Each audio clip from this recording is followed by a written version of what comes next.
Mm,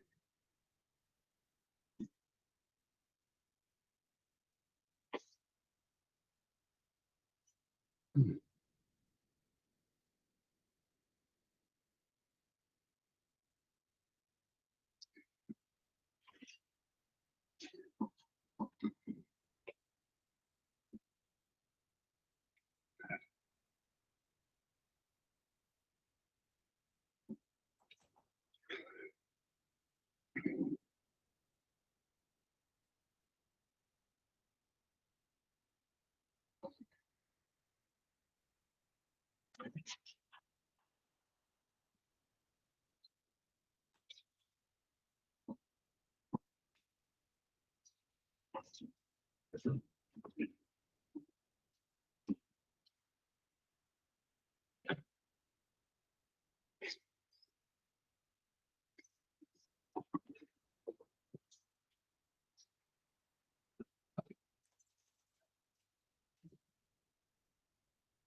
Cancel.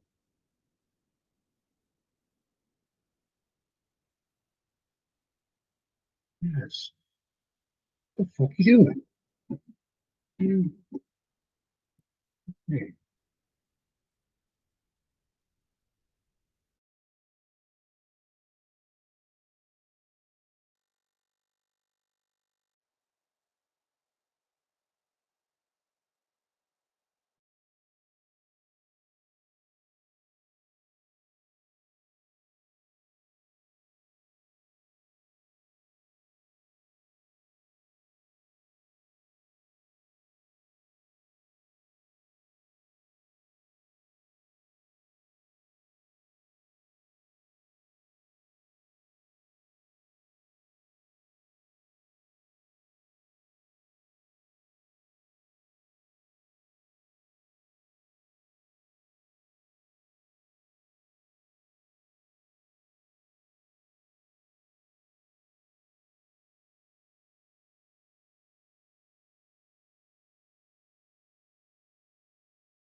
Enough.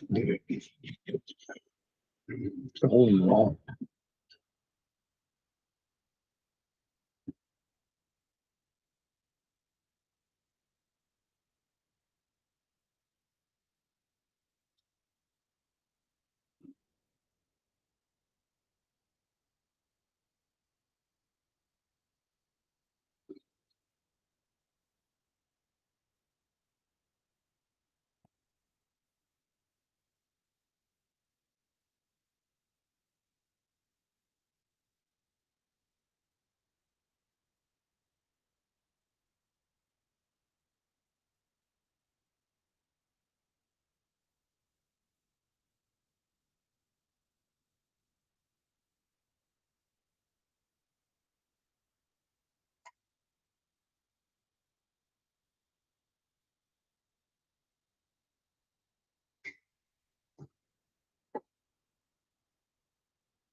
It's big.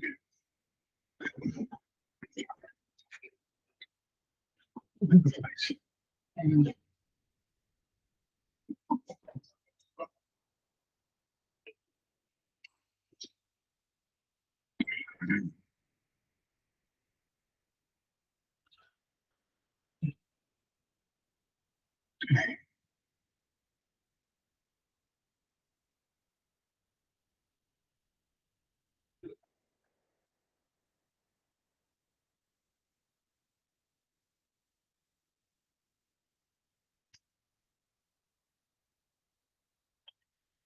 Mm, mm.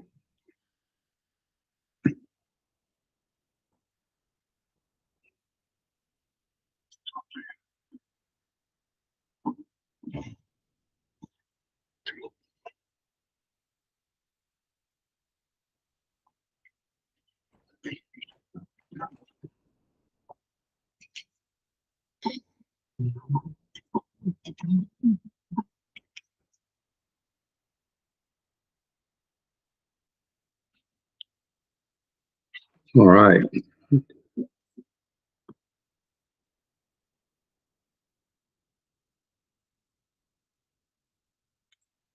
Let's see here.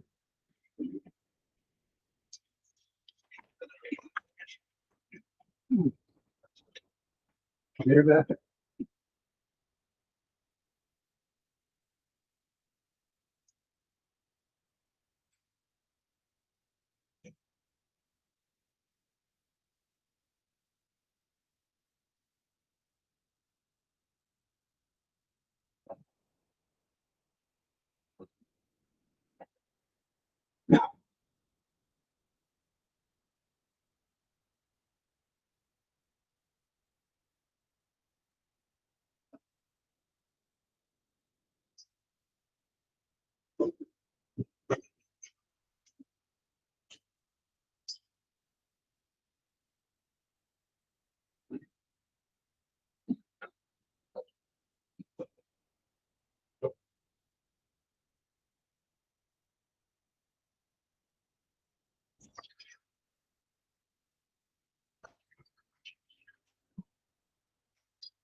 Testing, testing, testing, testing, testing, Testing. testing. Can you hear me? Yeah. I can hear you. Okay, I can hear you. Just trying to do something about this. My very bad office lighting. And I don't do anything in here. I didn't realize there's a hole in the wall. I'll turn the camera on a minute. I'm trying to fix that, but I can't fix the hole in the wall. But I'm in like a 150-year-old building, so it's historic, but it's got its problems. Okay. I'm just trying to get a better light here. Hey, hold on. So I've got. How come everything changes every time I get on? I'm like, seriously, where's? I panicked. That was me. I panicked because my computer started doing some deep scanning and I had to try to get out of it all. Mm. I have sent you, did I send it to you? Yeah, I sent you a text with the live link. Let's see if that helps. Where With the is live that? link. I sent it to your text. I can send it to your email too. I figured from text you can easily send it in the phone somewhere else. You can cut and paste it, but Okay, I see it.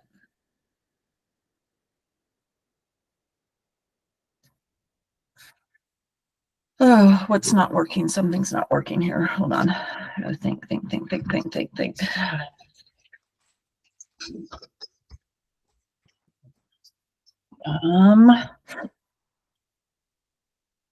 Is my sound good or my audio, or should I put my headset on?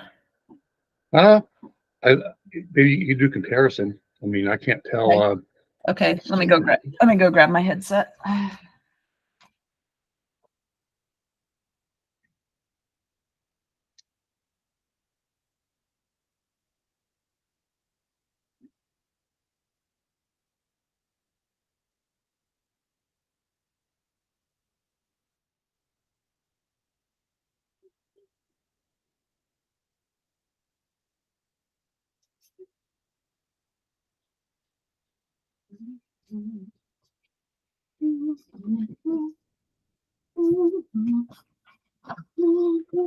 Doesn't this have effects where I could blur my background?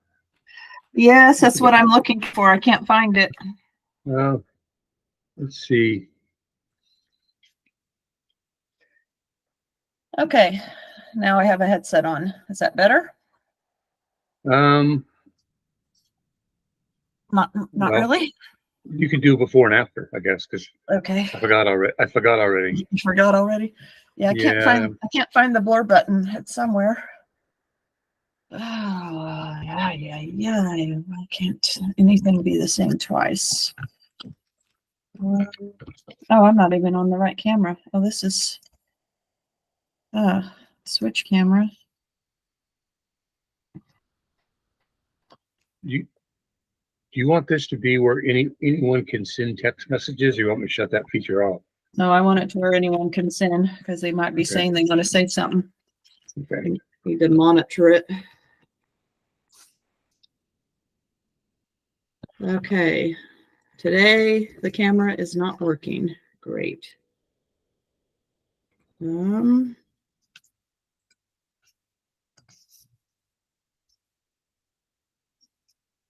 just looking for these menus here.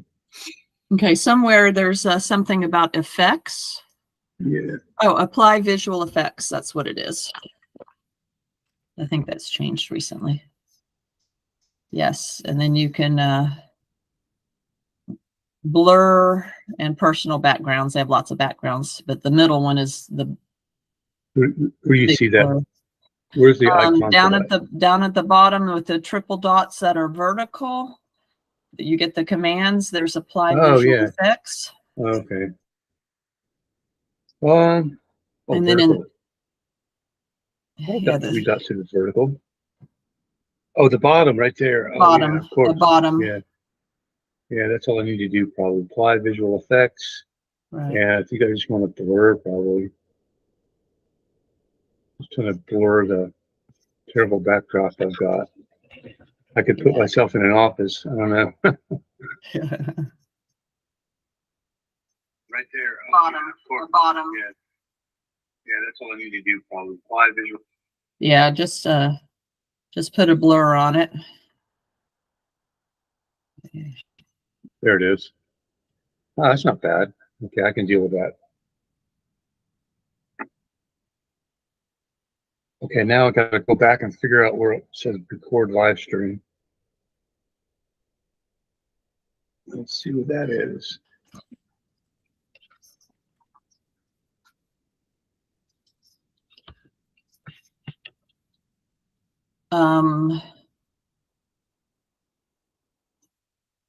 The gearboxes, sorry, not the gearboxes, but the geometric boxes, the triangle, the square, and the other thing.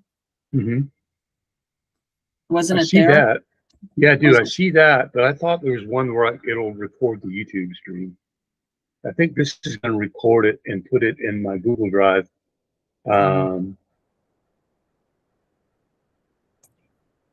Record saved in my folder, so I can deal with that. Okay, so I know what that is. Let's go back to YouTube live stream, top stream.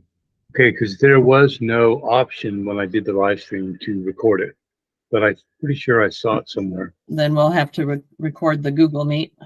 Yeah. Google does recordings. Okay. Right. I'm about to take my headset off and see how that is. Okay. Just took my headset off. There's no difference really. No difference. Whatever you're more comfortable with, yeah. I'm not sure. I'll keep it here just in case. It'd be like a security blanket to have something in my head. Yeah. Okay, what am I not finding? Email. Because why? Because I need this link. Okay,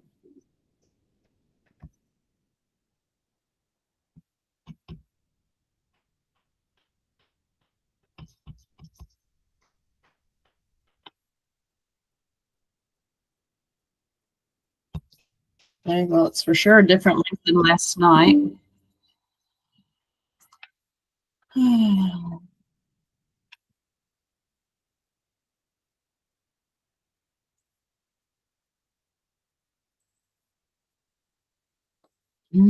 wow.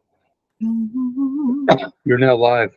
By the way, officially right now, anyone can start watching the YouTube stream. So yeah, except they don't have a link to watch. Yeah, they do. I'm sending it out.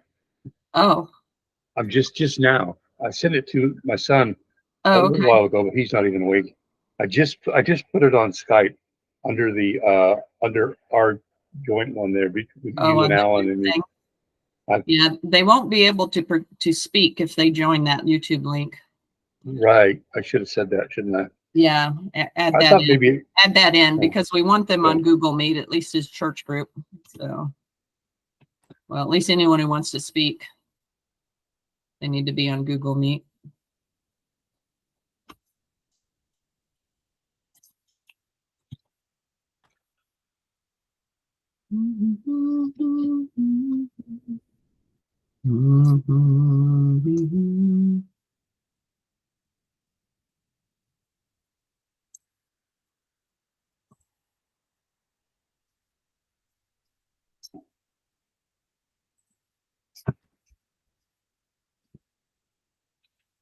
Live YouTube stream.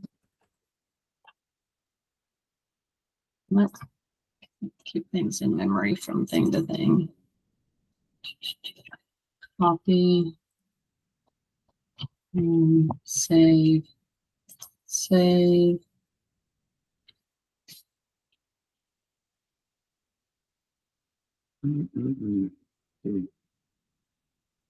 Copy. I should have asked this before, but did Nod not want to talk? Who? Nod. I don't know. Maybe he would. I didn't ask him a month ago. I asked everybody like, a month ago after when we were rushing to do the thing. I didn't even know him then. He might. He seems kind of chatty. His English is pretty good. Yeah, let me hold on, let me hit this. Post one more YouTuber. Post the YouTube link and then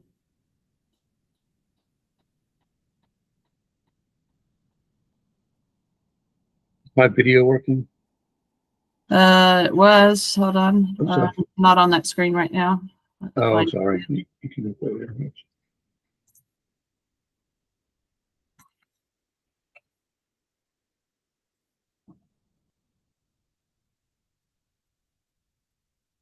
Edit.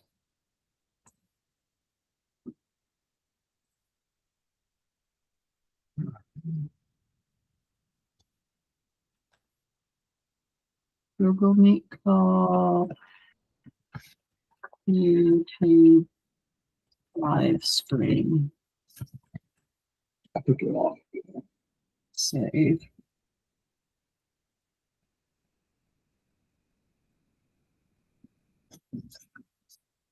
Okay. So I'm done with, I posted it to Facebook. Of course, that's, you know, US people. Okay. They're in bed. Okay. That's not going to happen. But anyway. Just, you turned your camera off. good. Okay. I only because I'm now off. I'm on Oh, a different tab, so I can try to find where I put Nanad's email address to invite him. Because you know, yeah, I don't know how if it's under his real name or Nanad. Okay, hold on. Let me go to Skype. Let me just Skype them.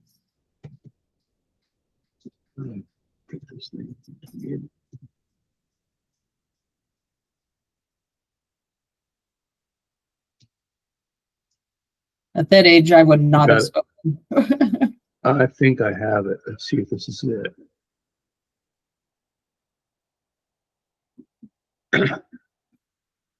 Yeah, I got it. I got it. I'm going to invite him real quick. Is that okay? Yes, absolutely. I mean, then if he wants to say something, he can. So I'm just going to go to the calendar and invite him.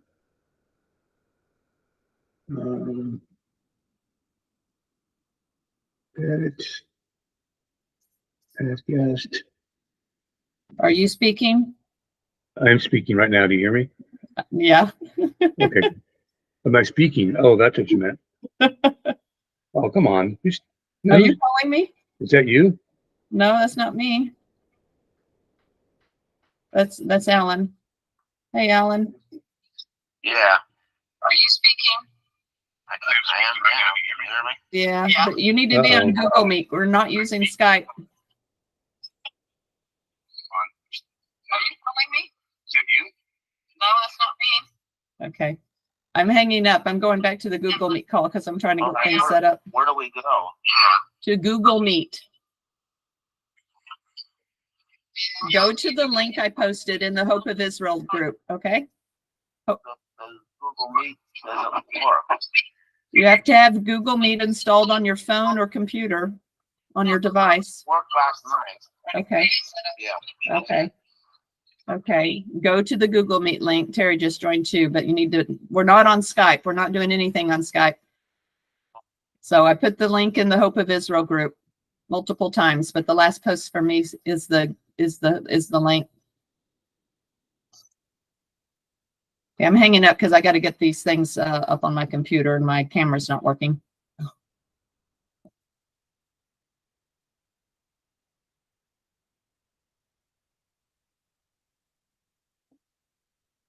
Can you hear me, Beth? Yeah, I can hear you. I just quit Skype like in Task Manager because that totally messed up my devices.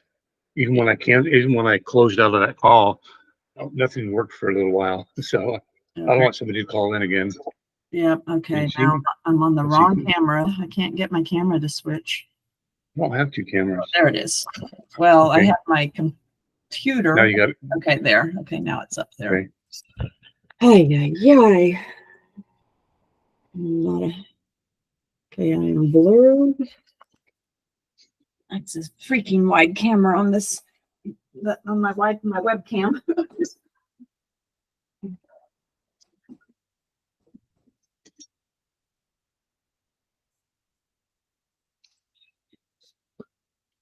Let's see.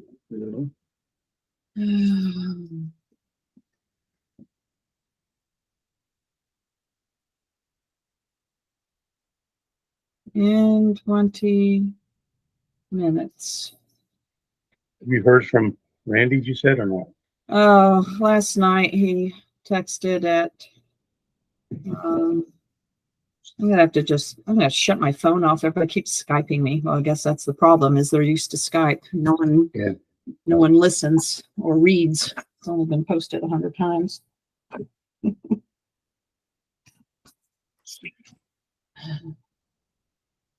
Okay, I better just post to Skype again since they're not reading instructions.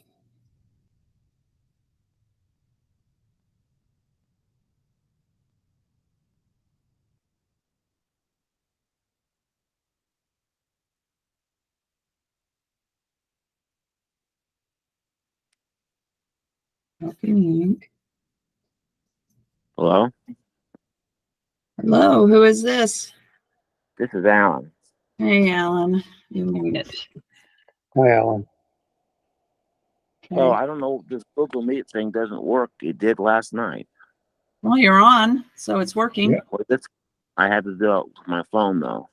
Oh. I don't know. Reboot your computer, maybe? Well, it worked last night. I don't know. I don't know why it click on it, nothing happens. But I click on the one I can get the phone numbers.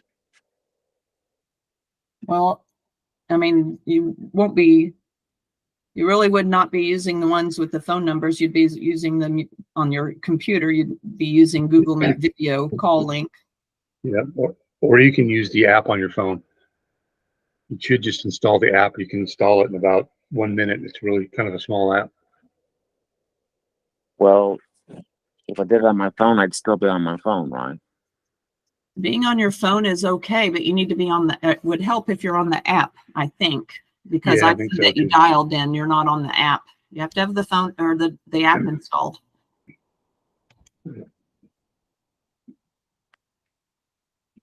Okay. It'll give.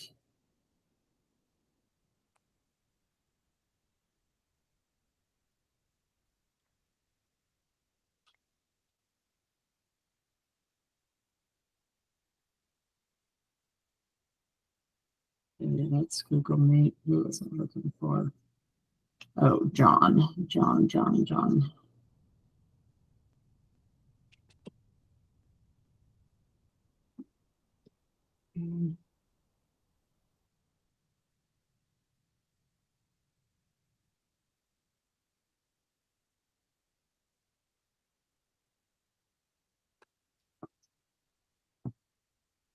I gotta get stuff open now. Okay, I'm gonna close mail so that that's not disturbing me. 6:11. So much for being up early.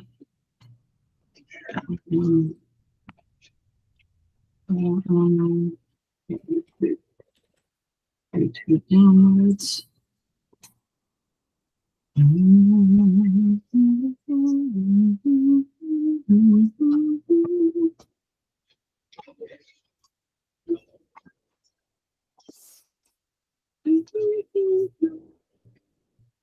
Hey, if Randy doesn't show, either of you want to give an opening prayer? I'm all worried about Randy. Can you hear me now? When does this start? In 15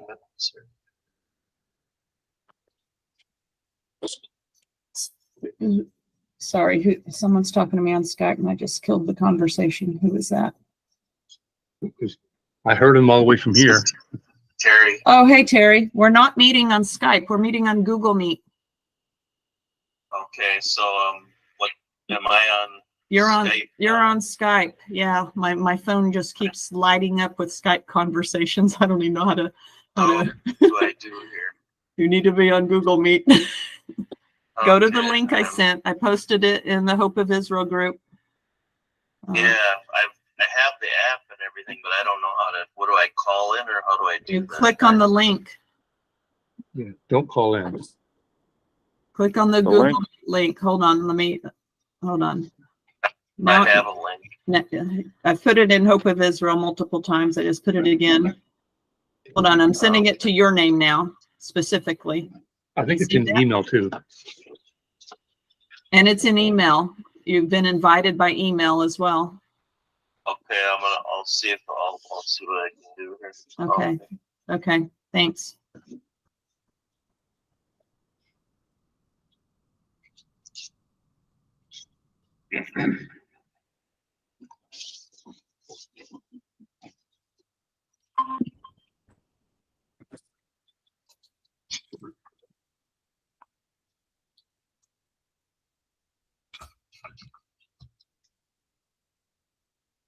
Okay, onward Christian soldiers. Got that one now.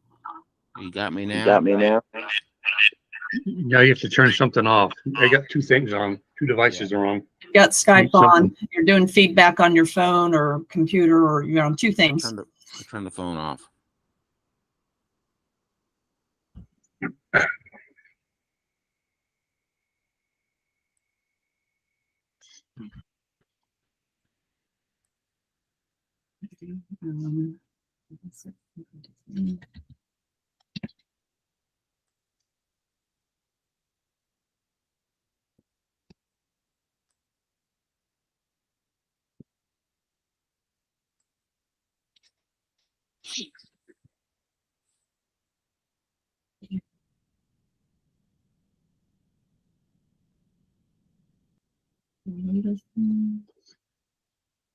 What's this? That's a conversation.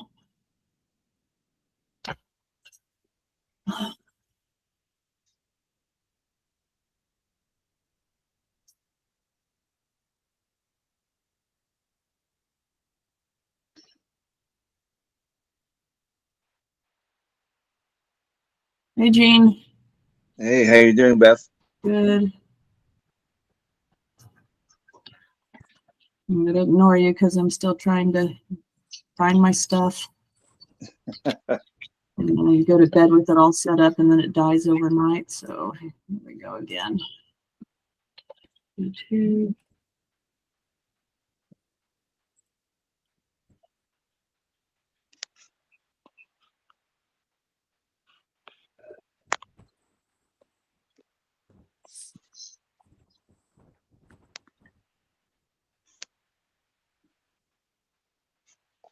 I know what Christians villages.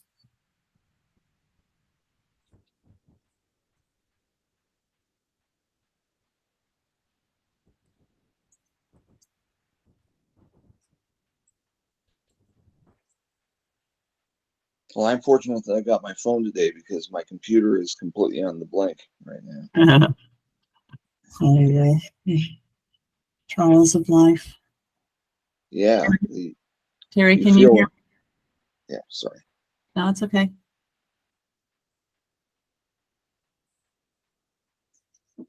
Terry, are you back? Oh, Terry's not he's back. muted. Yeah, he's muted in his camera. Okay, I'm a little bit worried about Randy Freeze. He's actually he volunteered for opening and closing prayer and the memorial message, and he was sick last night or this morning or the wee hours. So I am going to ask, does anyone want to open with prayer if he doesn't show up? Well, if Terry comes back, he's the elder, so that might be more appropriate anyways, but Yeah. Problem is my father's waking up right now, and I don't really think I can. It's not going to work. Yep. I'm in a unique situation. Yeah. I could maybe do audio, or I don't know how this is going to work. Well, you can turn your camera off. I mean, if you don't want the camera going. Yeah, I've got a list from Randy that I was trying to get confirmed, but I've got like an opening prayer sort of. Alan, you might have to do it, Alan. Okay. My dad he's kind of making noise right now. I don't really know how that's gonna work for me.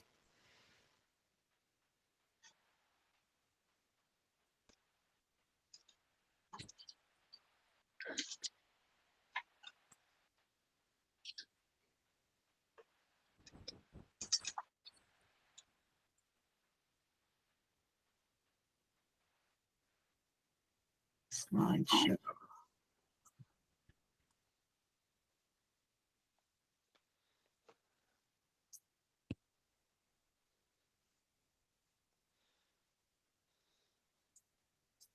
Yeah.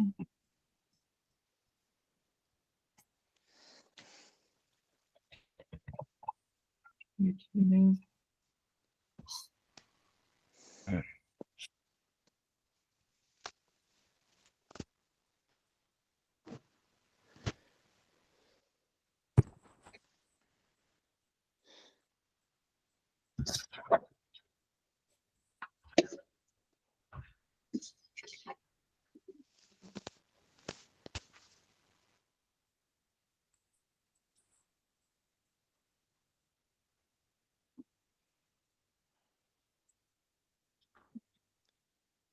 Good.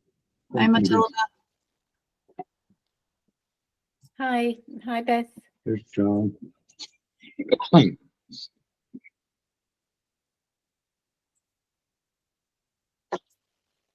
What's left?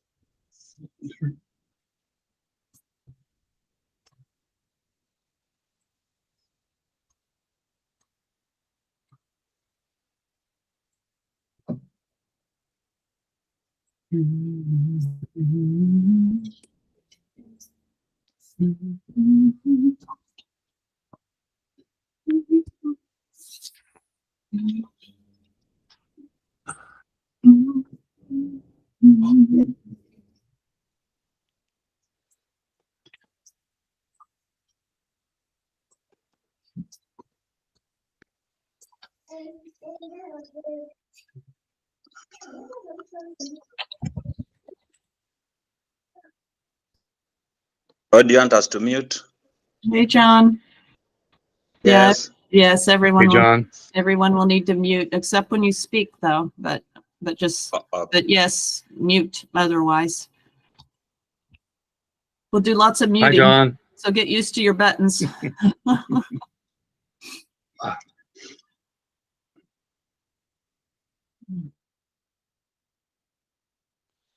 I have to admit that getting in here was very easy. It's easy if you have the app. If you don't have the app, you get faced with installing an app. Mm-hmm.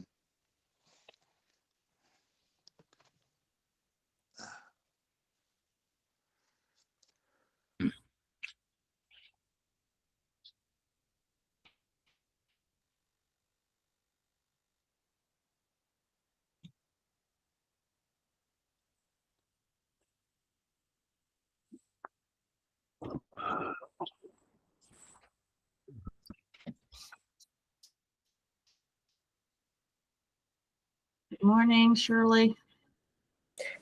Good morning. Hi. Condolences to one and all. Thank you.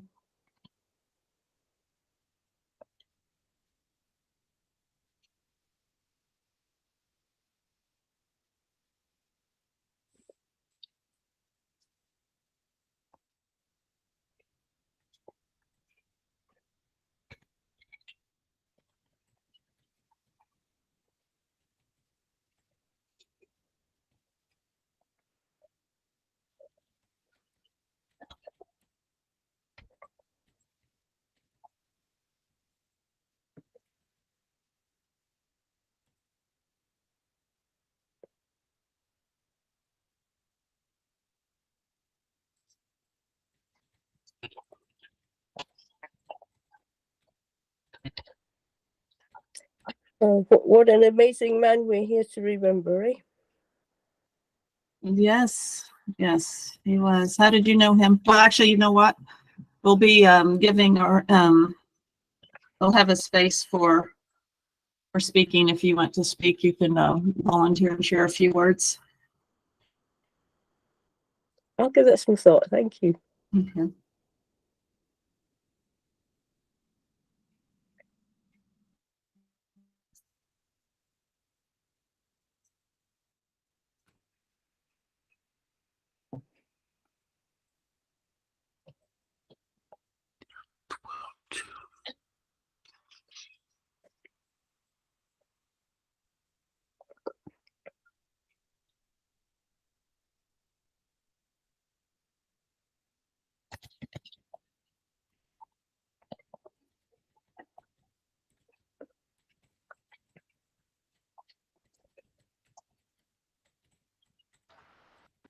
Hello, everyone. I'm Michael. I didn't introduce myself to most of you yet, so I'm sort of Hello. staying muted and taking notes here.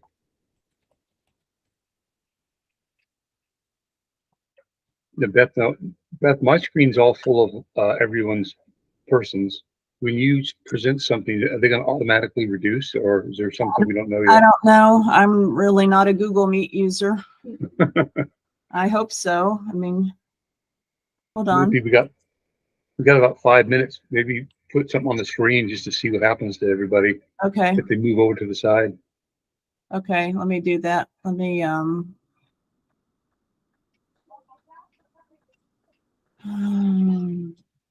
share.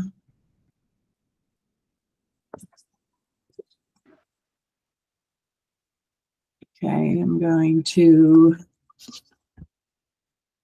share. Okay, now you're on the. It's okay. Does it at least get bigger? Yeah, you can do full screen now. Let's see what happens with full screen. Okay, there's my full screen. That's it. That looks like what it did last night, Beth. Well, at least it got a little bit bigger. Yeah. I wish there was a way to just say little pictures go away. We don't need thumbnails, but I don't. If any of you are going to speak, double check that your microphone is not muted, because if somebody leaves it on accidentally, some of us here are going to just mute you just without saying anything, and then we can't unmute you, so you have to unmute yourself if you're going to speak. Yeah. So the mute button is at the bottom. It looks like a little microphone. Just so you know. If you're not comfortable with your picture, the camera, the video camera at the bottom of your screen or of your Google Meet screen, that's how you turn your camera off. And if you're in an area where you've got Wi-Fi issues, you might want to do that anyway, because the camera eats up a lot more memory. And we do intend to allow people, we have several who are speaking, sharing their memories with Sasha. But if you want to share memories as well, then you are invited to raise your hand or put a note in the chat box.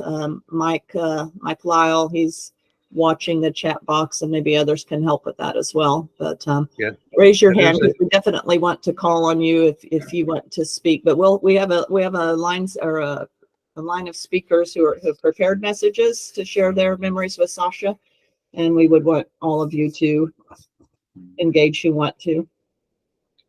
Yeah, on the bottom options, you have the microphone and the camera button, and there's also a button that looks like a hand. If you click on that, it'll allow you to type something in saying, you have something to say, something like that. So I look like Steven just joined. All right, Steven, that's my son Steven, so he's on there now. So now.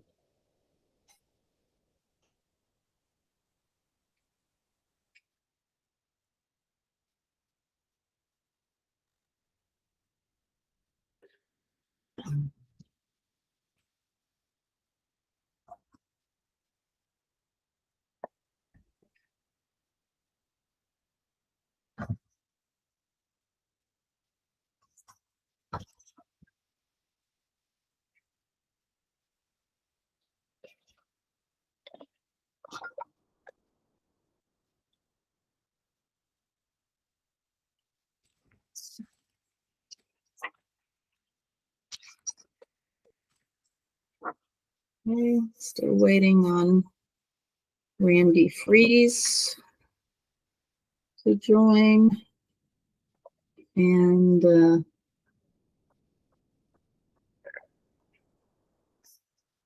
Lavoya.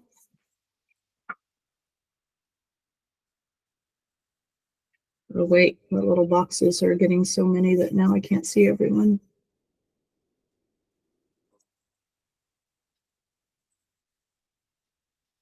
Okay. We have 12 people on right now.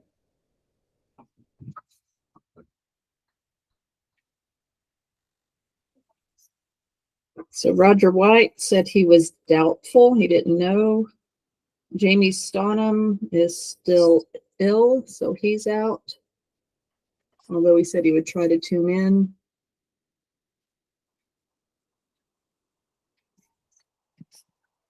But we do need Millie, he confirmed, so he will be joining us. I know he's coming from work, so Roger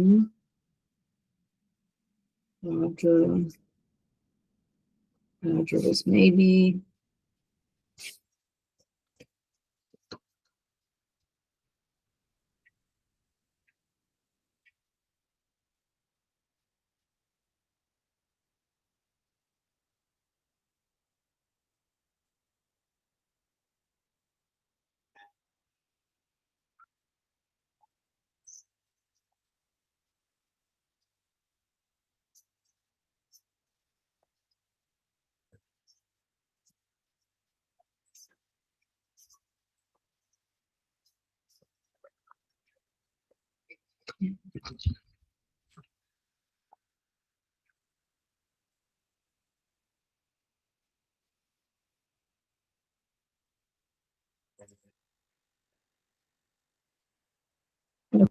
Okay, so when I stop, our little thumbnails get bigger again.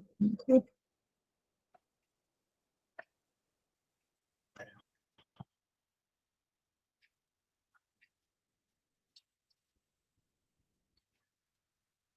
Nanad, good morning, Nanad, or good afternoon.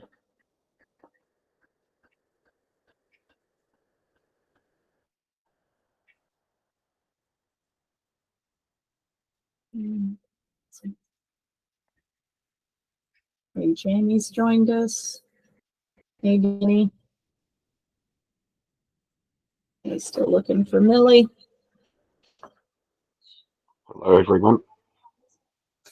Hello.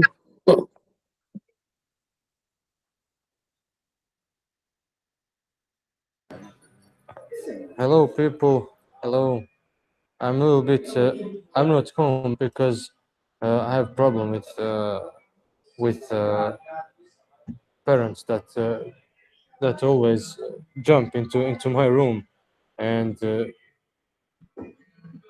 they just make obstacle of listening some sermon or something else. So I changed. I need some local and I listening.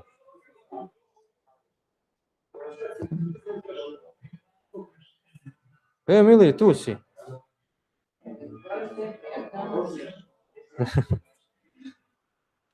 Nisi upalio mikrofon, brate.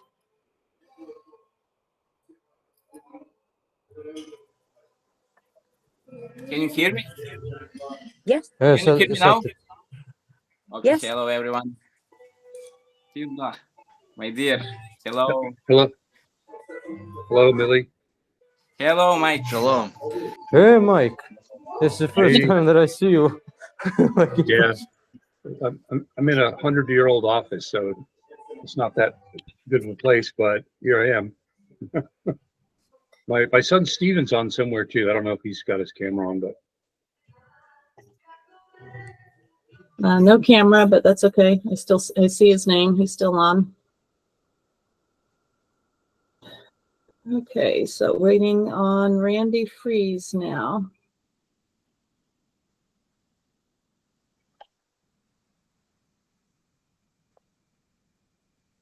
Let's see if he's texted anything.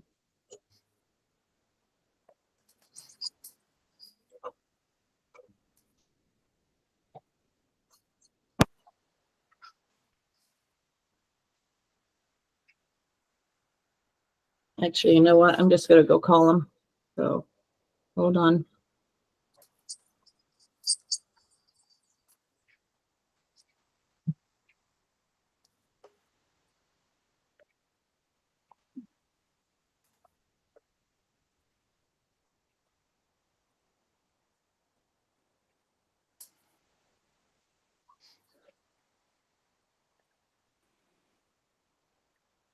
Hey, everybody. Sorry, I had to mess around with my settings to get my camera and microphone to work.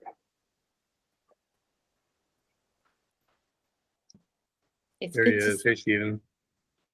It's good to see Hey, your face. You say you must have One to left your several. brush at the house. what'd you say? You must have left your brush at my house. Oh, yeah, no, I just woke up just not too long ago, but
There's Jamie.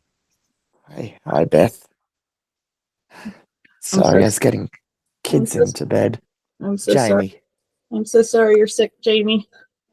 Oh, it's been really rough. As you can hear with my voice. Yes, you're sounding a little gravelly. Yeah, it's been constant fevers. I don't have one now, though, which is good. Very, very tired. We're waiting on Randy, too. He was at the emergency room as of the wee hours this morning, so I don't know if he's going to make it. Oh, no. What's happened there? I don't know. I don't know. We'll find out eventually, I guess. He has problems with allergies. Yeah, he also has kind of a long-term thing he's had for a little while. I've been talking about, but it flares up every little while.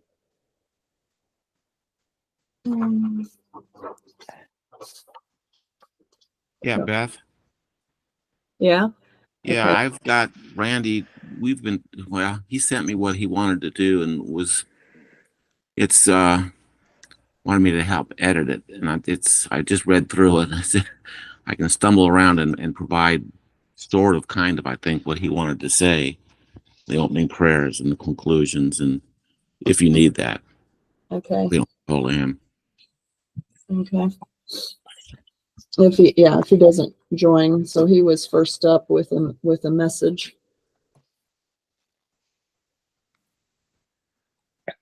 And I don't know where he is on his message, but he was going to open with prayer as well.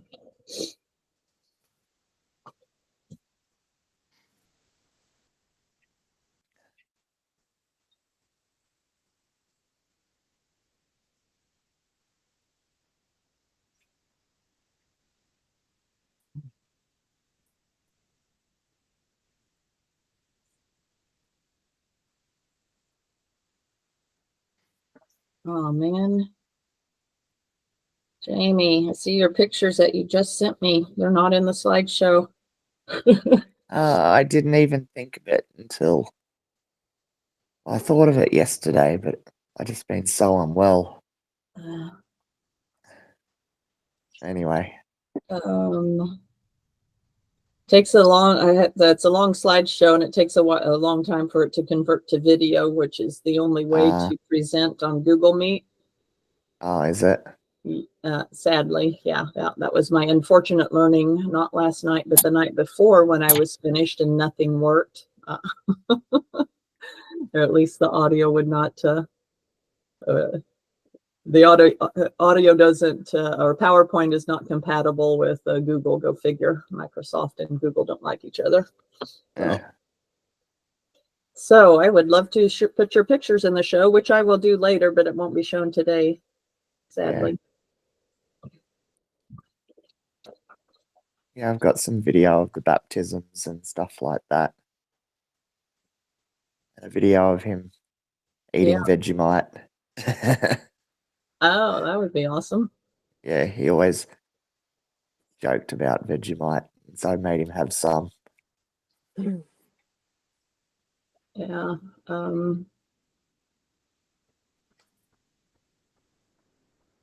Well, you could You could share your screen if you wanted. How do I do that? There is do you see at the bottom a present now button? It's a rectangle with an arrow that points up. Now I'm on my phone. My laptop is barely alive. Yeah, it should be on your phone as well. Oh yeah, share screen. Yeah. Oh no, it says you're not allowed to share your screen at the moment. Oh really? Does he not have rights, Beth? You Is should. everybody that's I think everyone can share as long as you're as long as you have Google Meet installed. Yeah, everything is like white, all the different options, except share screen is sort of like grey, as if it's not an option. When I click on it, it says that I'm not allowed to do it. Okay, hold on. Oh, is it because my video is turned off? Oh, no, I just changed the controls. Oh yeah, I can do it now. I'll show the video then. Yeah, show the video while we wait for Randy. Yeah. Still hoping he'll show up here. We'll give him a few more minutes. just so everyone knows this right now? This is all being live streamed to YouTube as well, so nobody can speak, but they're looking at every little thing. Yeah.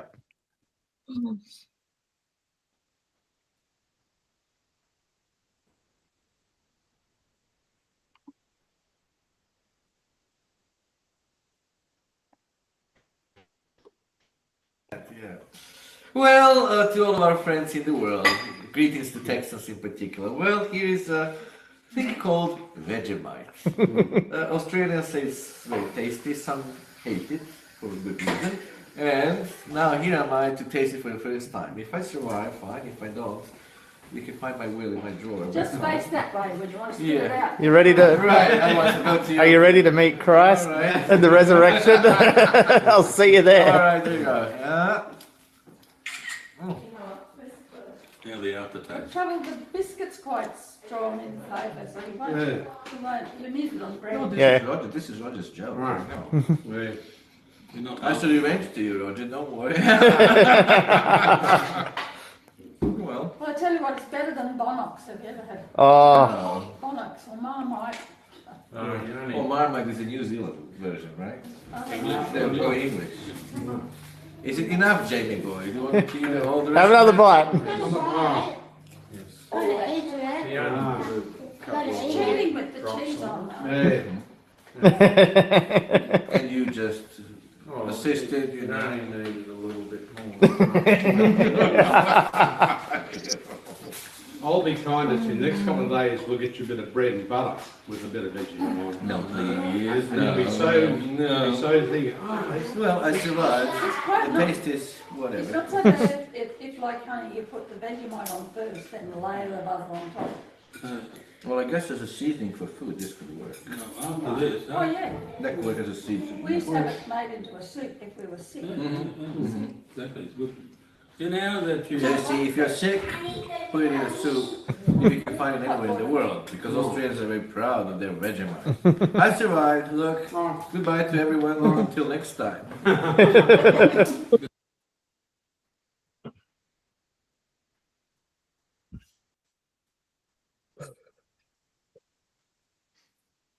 Thank you for sharing, Jamie. He survived. That was better than my first experience.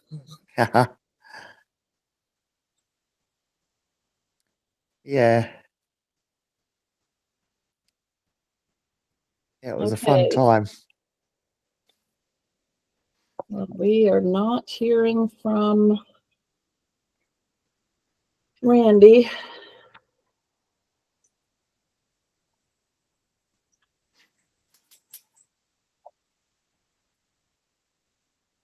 $6:45.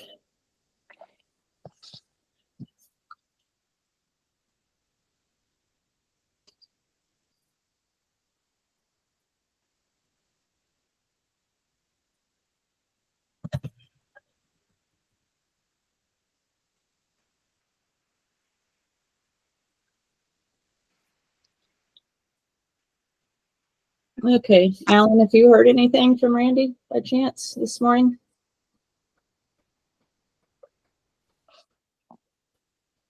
Alan Garner?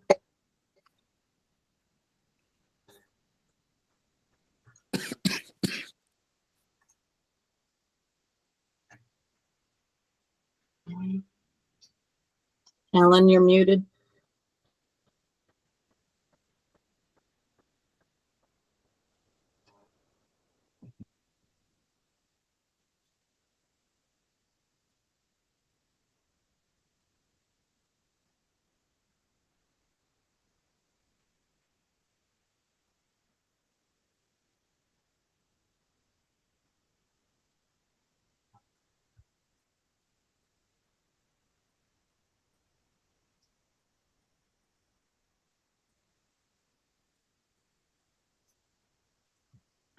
Hey, Alan, you still there?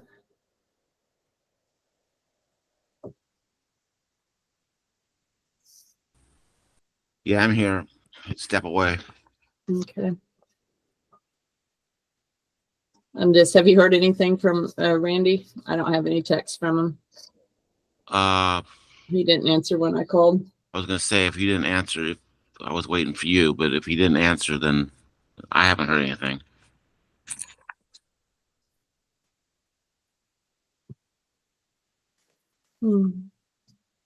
Okay, well, we could switch up the order of service. Maybe he'll join us later, but we still would want to open with prayer, and we can just move on to music and shared memories. And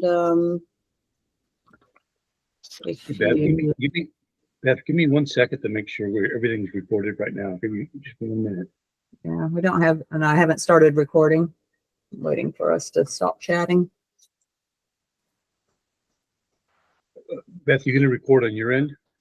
You going to hit record on your end, or you want me to, or both? Do you see the button? I do. I can edit it after, so I think I'm just going to start recording, and I can cut off the front if you want to. Okay, that's fine.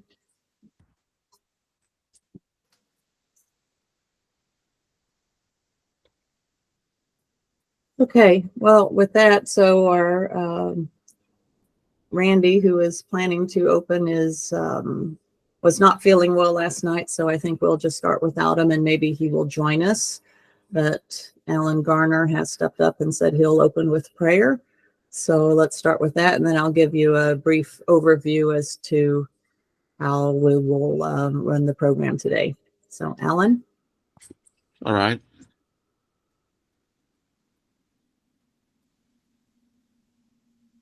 Our Heavenly Father, we gather here today to honor the life and legacy of our beloved brother and pastor Aleksandar, better known as Sasha.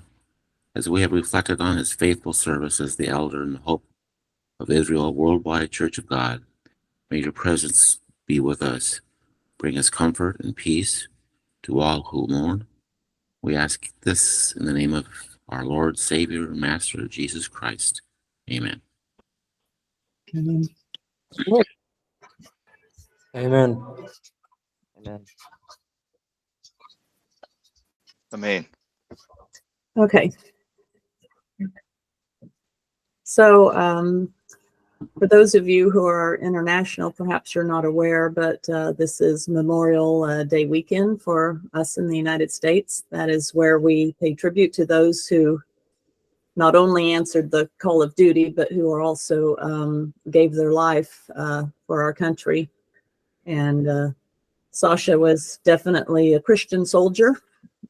He dedicated his entire life to preaching the gospel and to obeying God and to sharing the message of the gospel. And he's one of the most passionate people I've ever known. And he loved music. He absolutely loved music. So I thought an appropriate song to play today would be Onward Christian Soldiers.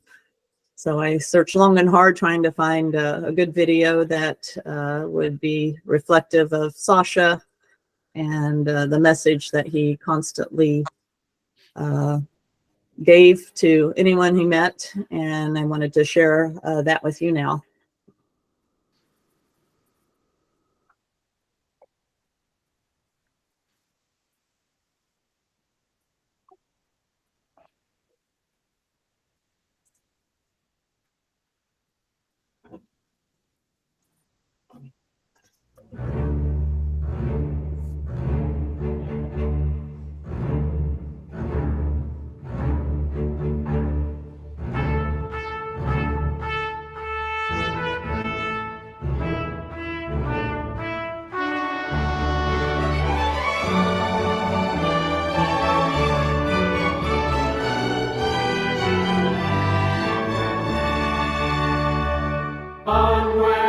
Christian soldiers marching as to war, with the cross of Jesus going on before.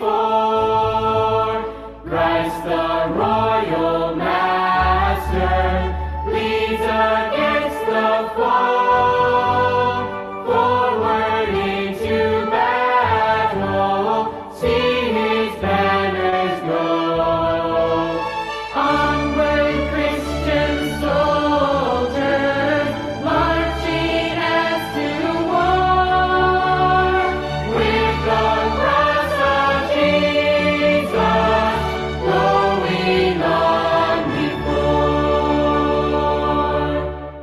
Like a mighty army moves the Church of God. Christians, we are treading where the saints have trod. We are not divided, all one body we, one in hope and doctrine, one in charity. Onward, Christian soldiers, marching as to war, with the cross of Jesus going on before. Onward, then, ye people, join the happy throng, when we find our voices in the triumph song. Glory, praise, and honor unto Christ the King.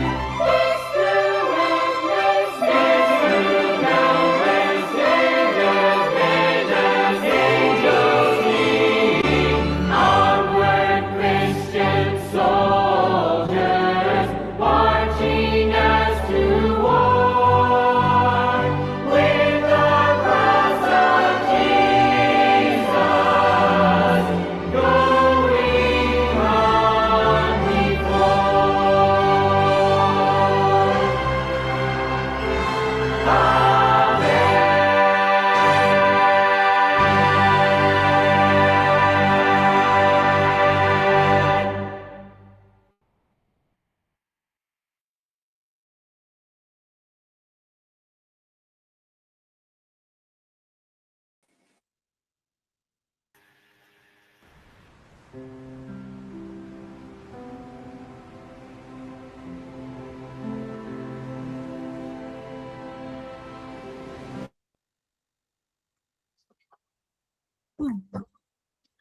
Okay, back with you.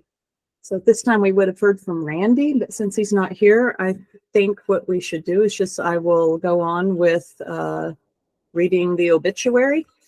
And then after the obituary, we have several who are going to share their reflections with Sasha. And then any who want to speak are invited to speak as well. You can raise your hand or send a text or drop a text in the Google Meet, and we certainly want everyone to have an opportunity to share their memories about Sasha. Now, this obituary I wrote based on my research of Sasha. So I guess I should explain how I know Sasha. So I helped him with editing his book, Genocide Revealed, which we published this year in March. It was a re-edition or a new edition of his book. It was published originally 12 years ago. So, someone with the book. But he wanted to add new names and new numbers to the data in his book, and then I helped with getting the production of the book ready. So that's how I got to know Sasha. Although we went to the same college, Ambassador College, I did not know him in college because he started after me. And I also did not know him from church. I simply met him through editing his book. But we've been texting for a little over a year now. And I've enjoyed getting to know him. And when he died, I found out that I just knew only about his research in Serbia, and had to really dig into his messages, which he's posted online, and listen, because he always tells stories about himself. And that's how I've learned more about him in order to write an obituary. I do intend to read it, although I might go off topic a little bit, but I will read it, and that will, I think, for everyone, share more of his life, as he had many phases of his life, and it seems that everybody knows him in a different way. And those who knew him in one particular relationship then knew very little of what else he did in his life. And so I think I've managed to assemble quite a bit of his life, and some of you may know certain things to be different, and you're more than welcome to share what you know of him as well. So with that, let's get started. Aleksandar Sasha Veljic, historian, researcher, translator, writer, elder, son, brother, and above all, friend, died March 20th, 2024 at age 53 in Gainesville, Georgia, USA, after suffering a series of strokes. Sasha was born on January 15th, 1971 in Belgrade, Yugoslavia, to parents Miroslav and Spomenka Maria Veljic. He is the first of 5 siblings. Sasha is preceded in death by his father in 2020. He is survived by his mother, Spomenka Maria Veljic, his brother, Igor Veljic, who is married to Ljubika Veljic, and their 2 sons, Luka and Nemanja, his sister, Tijana Veljic, his brother, Milivoje Veljic, who has joined us today, and his brother, Vojislav Veljic, who is married to Vanja Veljic and their daughter, Manja. Zealous, passionate, defender of truth, seeker of justice, protector of the vulnerable. These are but a few words to describe our Sasha. Sasha grew up as an atheist in communist Yugoslavia, which at the time was a biblically illiterate nation.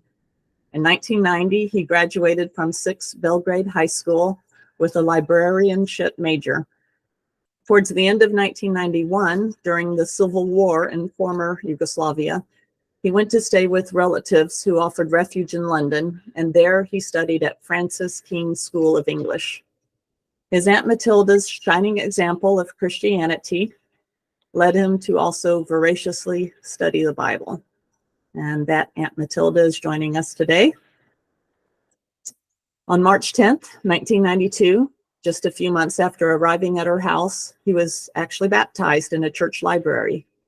He was encouraged to study in the USA and was accepted to Ambassador College in Big Sandy, Texas, starting his studies in the fall of 1992 and majoring in English literature.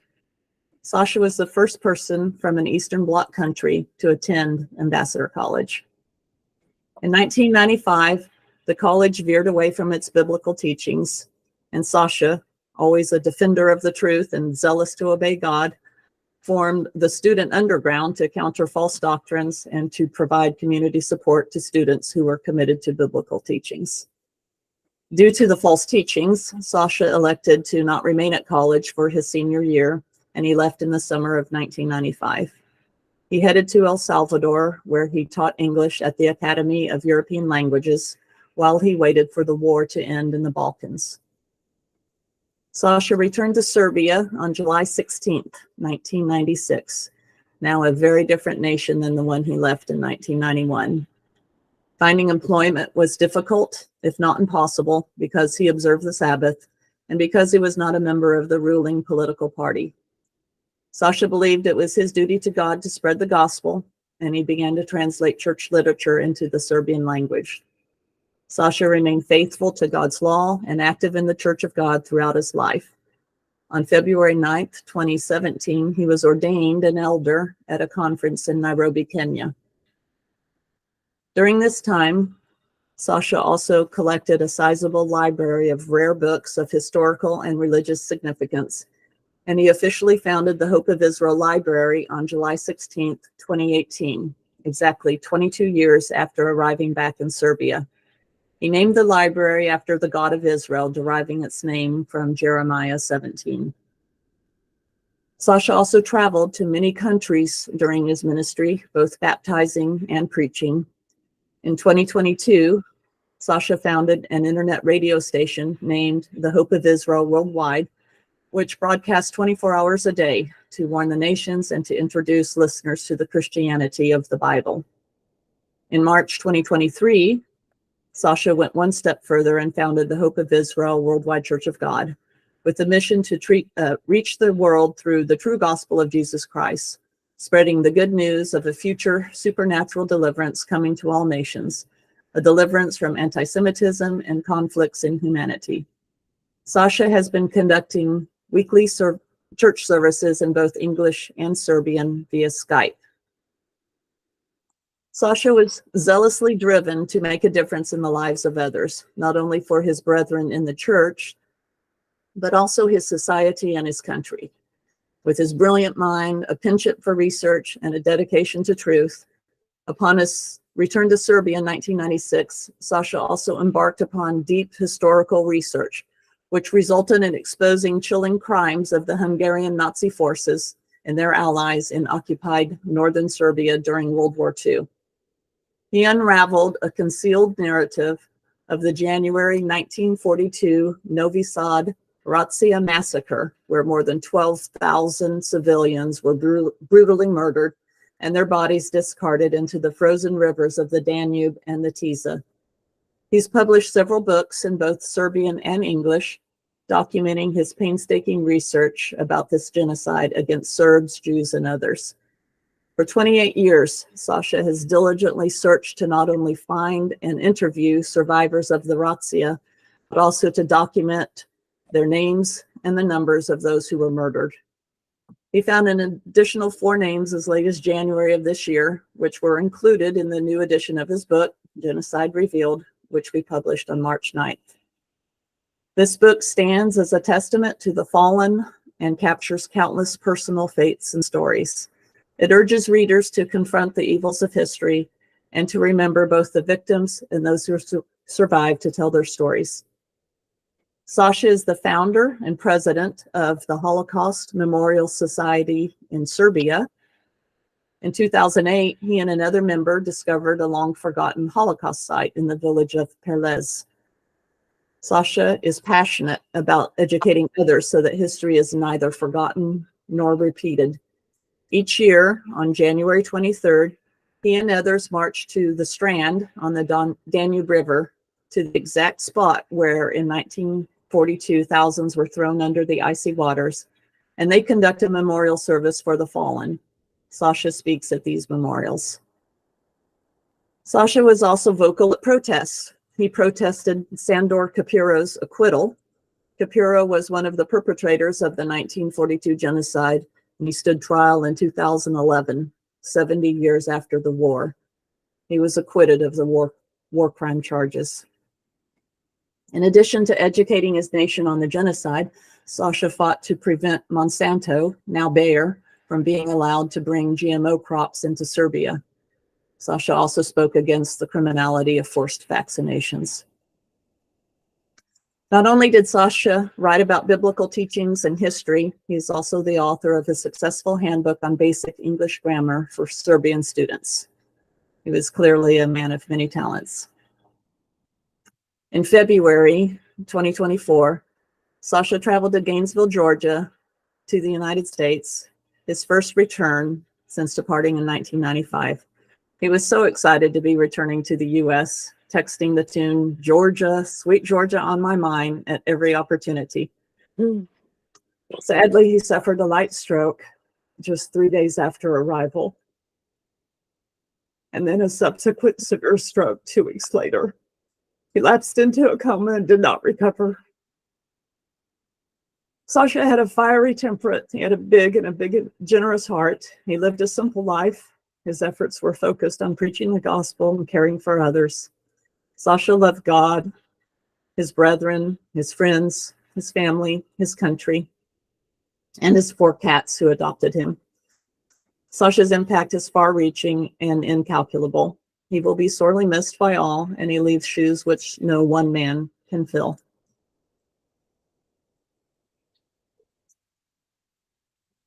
And with that, I will call on others to now speak. So Sasha's brother Millie has joined us, and he's going to tell us about Sasha's early life and his own life with Sasha. Hello, everyone. Thank you, Beth. Can you hear me? Yes. Yes. First of all, I wish you all sabbatical blessings. My name is Milivoje, and I'm Sasha's full blood brother. Thank you for the invitation to be part of the memorial service dedicated to my brother. As Beth said, Sasha was the first child born in the marriage of our parents. Actually, our parents lost their first baby. That was a baby girl.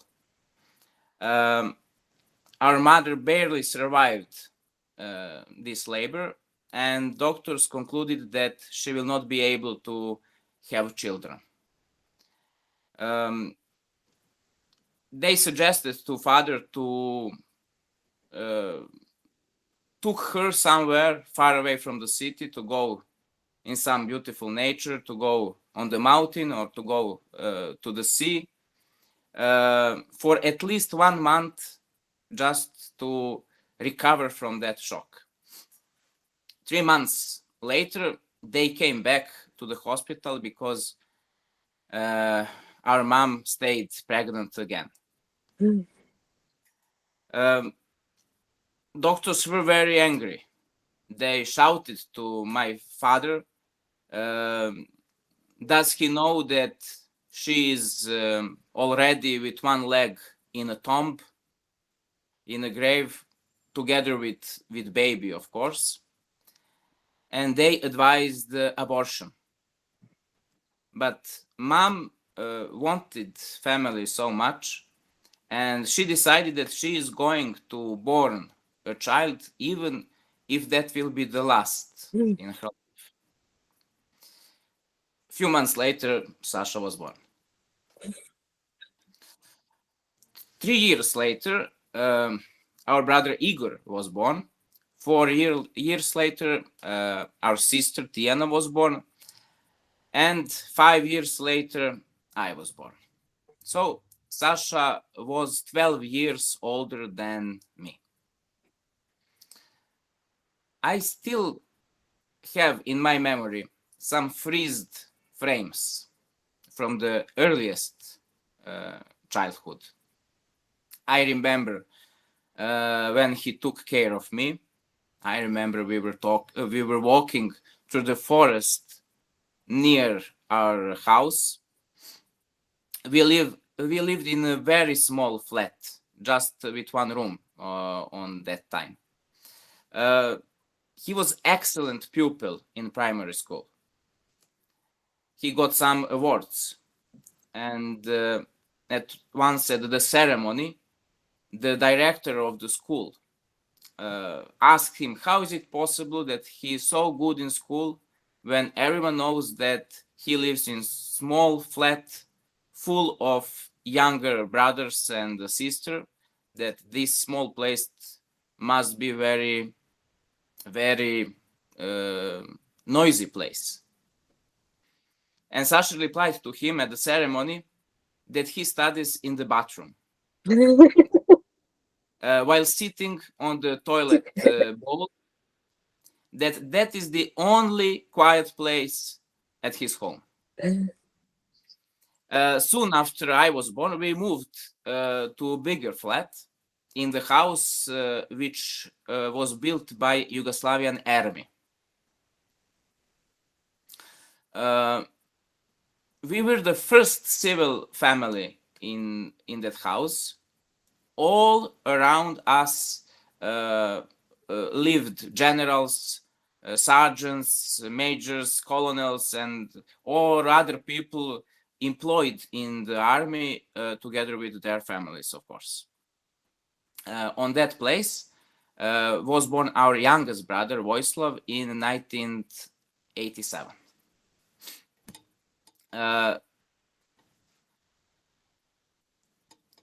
Sasha, from that time, didn't need to study in the bathroom anymore.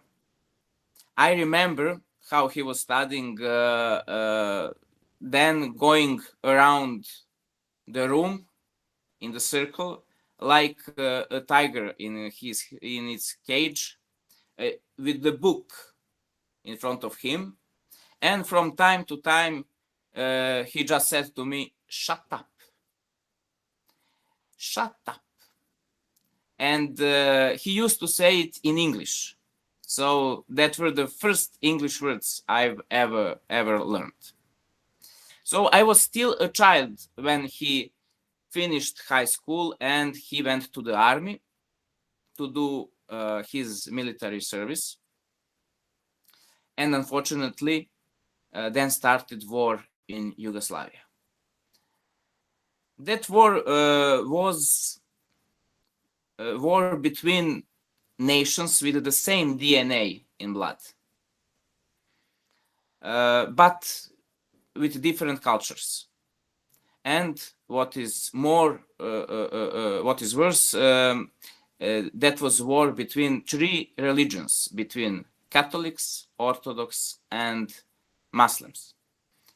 Sasha's military unit was located at the peninsula of Pelješac, which is near to the city of Split in Croatia. This is the center of Croatian nationalism. Even nowadays, this place can be dangerous for Serbs if they have misfortune to meet some radical locals. So you can imagine how was that when Croatians started the battle for their independence and in fact war against Serbia and Serbs. So our father he was fighting like a lion to take him from that dangerous place and move him to some safe zone. Our neighbor, he lived below, in the flat below us. He was sergeant in the army, and he took my father to the central base in Belgrade, and they made call to the sergeant of the Sasha's military unit. Sasha's sergeant didn't want to let him leave the army without any reason. He repeated all the time that there are strict rules in the army, that he wants to respect them, and he didn't understand the seriousness of the situation, political situation at that time at all. So two men in Belgrade, my father and the neighbor sergeant, they shouted on that old-fashioned green army telephone. Our father took the microphone and shouted, "Sergeant, your last name is Serbian. You are a Serb, aren't you? Please, please understand and let my son go." That is how Sasha left the army earlier, before the regular date scheduled as the end of his military service, and before the flame of war destroyed everything. Actually, it was even more dangerous for him to come back to Serbia, because as a young man, army could send him to the first row of the front. So our parents concluded that safe zone for him could be United Kingdom. where lived our grandfather. Our mother's father, Ivan, was born in Croatia, but he was also English citizen. He lived in London, so Sasha moved to his home. There Sasha met our aunt Matilda. We call her Tilda, out of mercy. She was a member of Church of God, and Sasha became a member soon too. I think that he was baptized less than a year after his arrival to London. And I'm not sure, but I think that our grandfather, as a strict Catholic, was unhappy with such an epilogue, so that Sasha moved to Aunt Matilda's home, and that from her place, he went to the United States, to the Ambassador College formed by Church of God. I think that these two facts were the basic in Sasha's identity, that he was member of Church of God and that he was ambassador of Christ. When he moved to, he's staying in United States, and when he went to San Salvador, we had contact with him by post office, by messages. Sometimes by phone, but that was the age of analog telephone exchange. That was the connection between the Balkans and the Middle America was so poor that was very, very hard to understand each other. So the telephone calls was so poor but expensive. I will always remember that sunny summer day when telephone started ringing.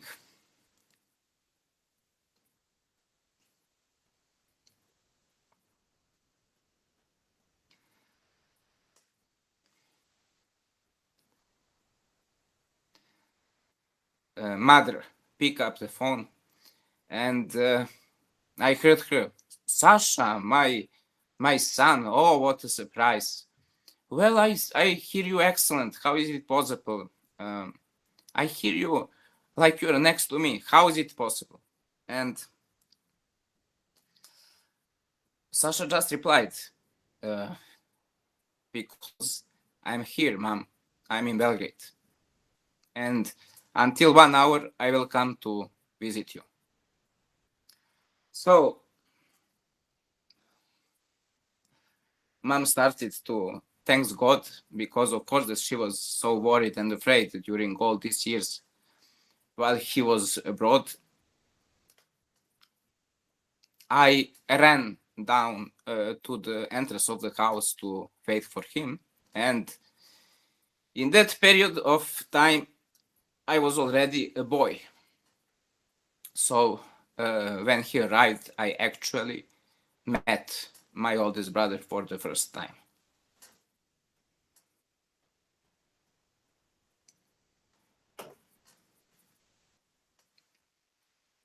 I'm not sure how much time passed between his comeback to Belgrade and this phone call. He stayed at his friend's place. That day we shocked our father with Sasha. We were trying to make a surprise, and he couldn't sleep next night. He smoked 4 pockets of cigarettes during night, and he poisoned himself by nicotine. Then he stopped smoking. Sasha moved to our family home, and during the next, let's say, 2 years, I think, we lived together. We studied Bible. He gave me lessons of English. He loved radio. It was on all the day. He brought a tape player with cassettes. I remember some albums of a singer from Ireland, Anya. He listened her music before falling asleep.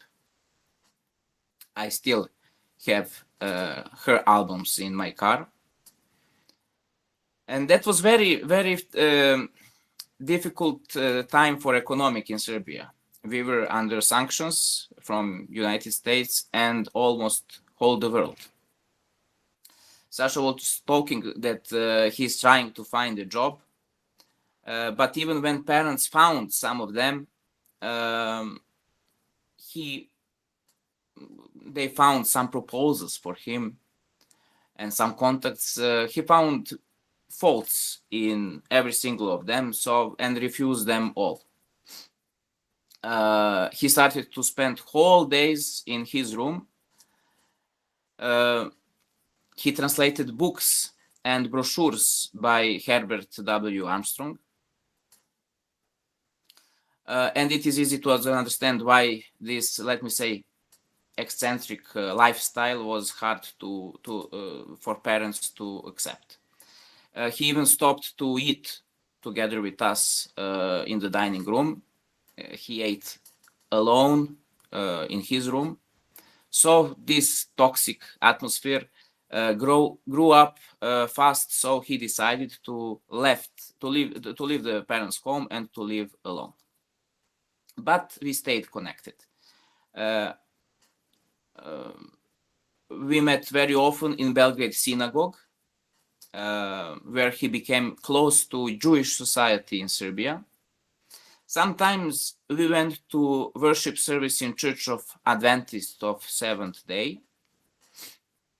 He was present on our brother's Igor wedding. He was cheerful and he was dancing all the party, all the time. He surprised us that day. We didn't see him in that mood ever before. Then we started to make Sunday afternoons family meetings. Mom cooked some nice lunch. Sasha came to parents' home. Our brother Igor with his wife also came. We were all talking. Sasha brought his clothes to do the laundry, etc. Everything natural and quite usual. But after some time, these meetings became formal, and Mom accepted them as an obligation, started to become tired of that, and I remember that she stopped them. Then we lost contact with Sasha for years. Meanwhile, he moved to the city of Novi Sad. In 2009, father wanted to organize the reunion of the family, and he asked me if I can find Sasha's contact. Sasha had a web page as a translator, so I easily found the phone number, and father called him. They chose the date for meeting, and all of us came to that reunion to support the efforts of our father. Only Sister Tiana was not there because she was in Germany. Sasha told me then that he would never make the first step, but he intentionally left the clues to family members to easily find him if they want to. On that meeting, I just felt for the very first time that even if you have a brother, it doesn't mean that you have a soulmate too. And I'm sure that he felt the same about me. He continued visited parents' home during next year. He usually spent 2 or 3 nights. In that occasions, our youngest brother, Vojislav, conceded his room him. But after some time, again, it just didn't work, so he stopped coming and lost contact with everyone of us except with Mom. Even more, our mom moved to Novi Sad, and she lived with him during a year and a half. When I went to the Novi Sad to visit her, I never met him. Once I just noticed that we are not even Facebook friends anymore. I don't know if that was some mistake or his decision, but I'm sure that he noticed the same. And this time I left the initiative to him. He is the older and the oldest brother, so I decided that I will follow his respect, that I will follow and I will respect his choice. Meantime, he changed addresses. From Novi Sad he moved to Perles, this small village near city of Zrenjanin. He lived there I think few years. He also spent some time in the north of Serbia, near city of Subotica, and finally 7 years ago he moved to Užice, a small town in central Serbia where our family has its roots. Our mom he kept their contact all the time. She visited him in Užice, and he called her sometimes to meet her when he was in Belgrade. In 2020, our father passed away. Sasha wasn't present at the funeral. He came to Belgrade in October 2020 and spent 3 days with mom at her place before coming to the lawyer's office to finish bureaucracy after father's death. So for 15 years after 2009, I saw him only once on that occasion. When he was saying goodbye to mother, I was next to them. He said, "Bye, mom, see you soon. I'll call you." But this call never came, never happened.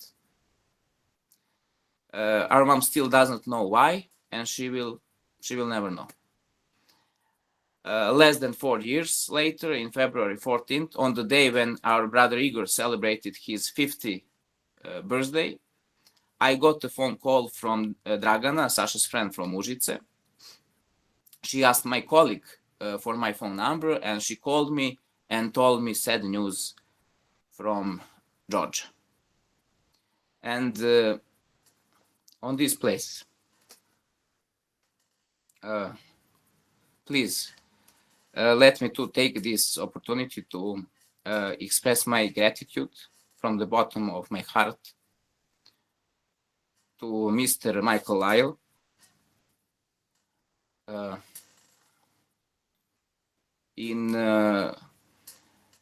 Sasha had 2 strokes at his home.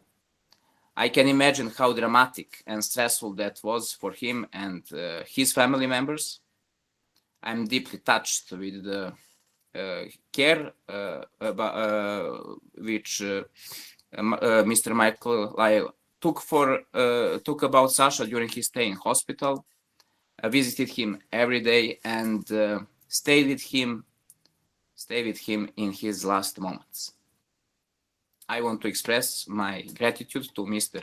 Roger White from far away Australia, who had found me on Facebook and shared with me news about Sasha's conditions on the daily basis. He didn't inform only me, he informed entire family because I shared his messages immediately with all others. Finally, it is Mr. White who gave us the information about Sasha's death. I'd like to thank to Madam Betrul, with whom Sasha had collaboration on this last edition of his book about Holocaust, which was published on the 9th of March. And she told me that Sasha chose that day because it is our mother's birthday. And it is really hard to comprehend that he was already in a coma on that day. Thank you, Beth, for organizing this memorial service. And thank you for the invitation to take participation in it. I doubted whether to accept or not to accept, because I knew that my speech will be different than others. I couldn't knew what will be Sasha's feel, but at the end, I decided to talk with my mother, to ask her what she's thinking about, to take her blessings, and finally to follow my feelings and to say what I think that must be said. At last, but not least, I want to thank you all. Thank you because you were close to Sasha. We family members, we do not have any doubt that you were his chosen family. You were his chosen relatives. He was proud member of the Church of God, and he was proud ambassador of Christ. Because of that, family decided to follow yours decision. What will happen with Sasha's remains? Maybe this is not the place where I should ask about that, but this is a unique opportunity to have you all together at the same place. And please don't mind me for asking that. More than 2 months have already passed, so I don't know what to say to Mom when he asked me every single week, is happening something. I still get contrary information. Some information told me that you would like to bury his urn in Big Sandy near Ambassador College. Others told me that there are plans to transport his urn to Užice, to Serbia. It is impossible to send urn to Užice without family involvement. I am the only member of the family which can finish this administration. So thanks to Dragana, who Sasha's friend from Užice, and she became friend of me. Also, thanks to her, I have a lot of documents prepared for that process already, but there is still a lot of hard bureaucracy to be done. So I really need to know what is going on and where Sasha's remains will wait the resurrection of the dead. Until then, may Sasha rest in peace. Thank you for your attention, and God bless you all.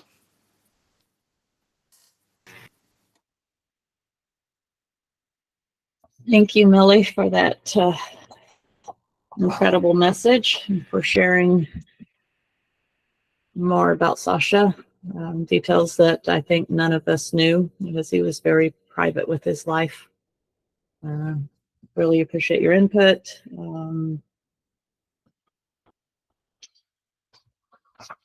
And yes, we will work with you concerning his remains, the urn, and how best to get them back to Serbia and where to send them. So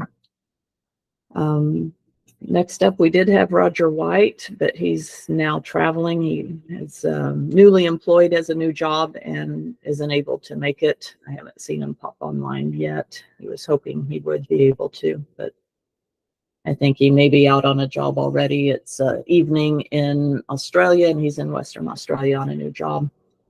So now we'll ask John Owak from Kenya to speak. John, you'll need to unmute your mic. Okay, thank you everyone.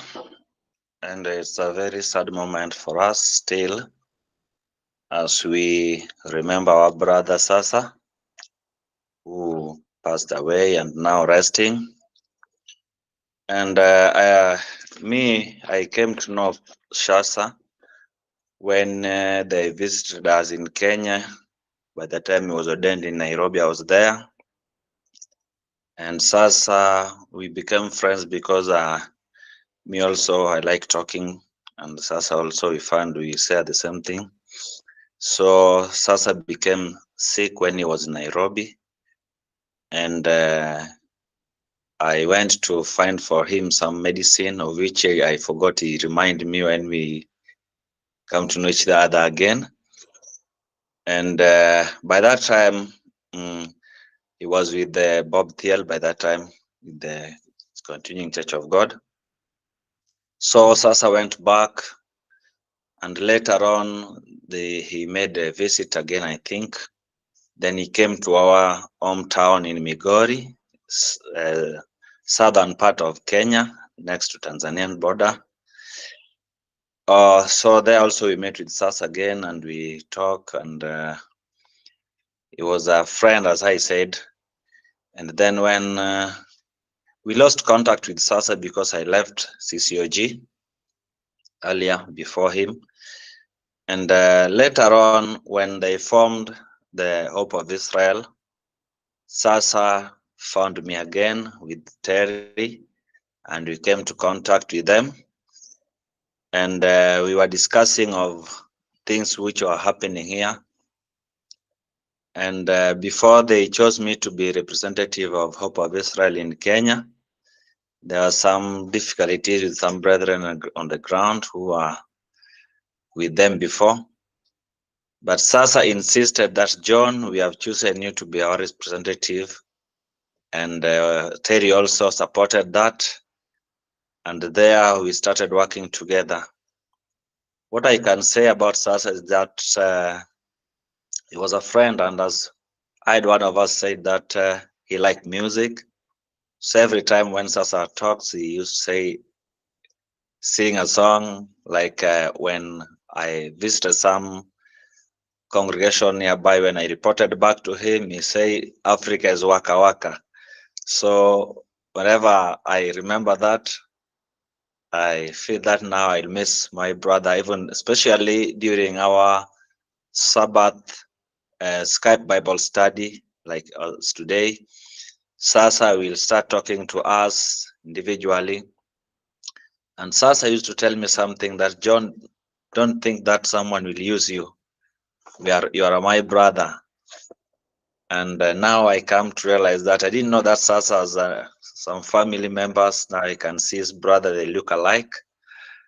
And I just want to encourage the family members that this is not a time. We know that everything works to good people and bad people the same. As we can find that this life is not all there is. As you can read in 1 Corinthians 15:29, there is more to come, which will be better than anything we have experienced. We have the hope of the resurrection, the hope of the world to come. We also know that there is a divine reason for human life, a divine purpose for our lives. This life is a training ground for the future life. So both of us, we know that Sasa has a fight, a good fight, as we have had the obituary. And we would like to ask ourselves, what will we do? We also. Sasa fight a good fight as a soldier. And we know, I believe, that we will meet us again in the resurrection when Christ will return to establish God's kingdom on this earth. Thank you, brethren. And we know that we are with the family in prayer. We are praying with you, brother. And we know everything will work well for good people. Because the Bible says that let us give our hope to God. Everything will be okay. And whatever, which place Sasa will be laid to rest, God has planned it earlier. So just tell Mama, he will be buried at a good place, waiting for the resurrection. Thank you for all of you.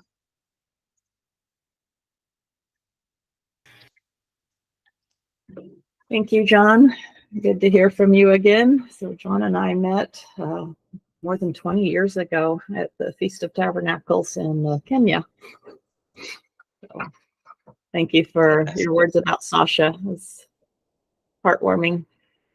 Next, we have Alan Garner going to share some thoughts.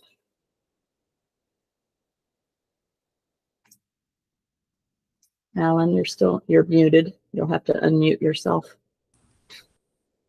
Got me now? Yep, that's good. Yeah, I just wanted to say a few things.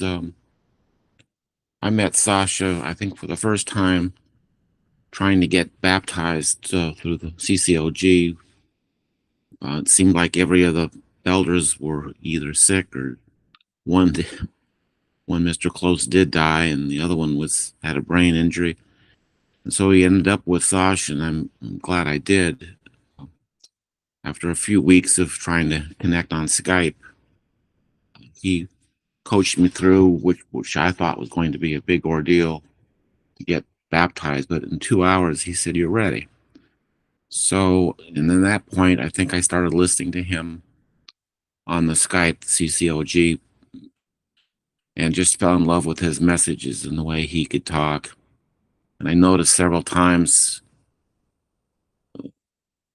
he would, on the Skype, he would start talking to each other individually. And he was the first minister that ever said, that thanked me for raising all the cats that we have, the adoptions that we do. Other people seem to frown on that. But in 2 hours, he said I was ready. And on July 5th of that year, I was baptized in the Pacific Ocean by Bob Thiel. And it wasn't too much after that I was there on the Skype site that when he split up with them on some of the confrontations of some common sense things that weren't happening. And anyway, I was helping with the start of the Hope of Israel, and then continued to. And what I noticed about his messages are just so unique, and so then they didn't seem like servants. He would start talking to people, and then all of a sudden you'd realize he was halfway through the sermon that he recorded. And I miss him, but I think he'll be the first one we'll see on the other side. And with that incredible laugh of his. So just wanted to put that out there. And in the meantime, we've worked with him with the radio, with Randy. And I'm just going to miss him. And we'll see him soon. Thank you.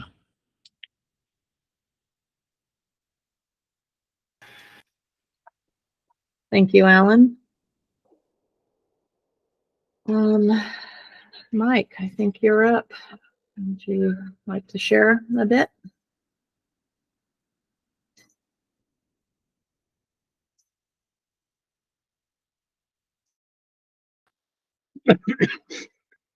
Well, yes. I was introduced to Sasha maybe a little more than 3 years ago from his YouTube channel. I just listened to one. It must have come in as a suggestion, and it was.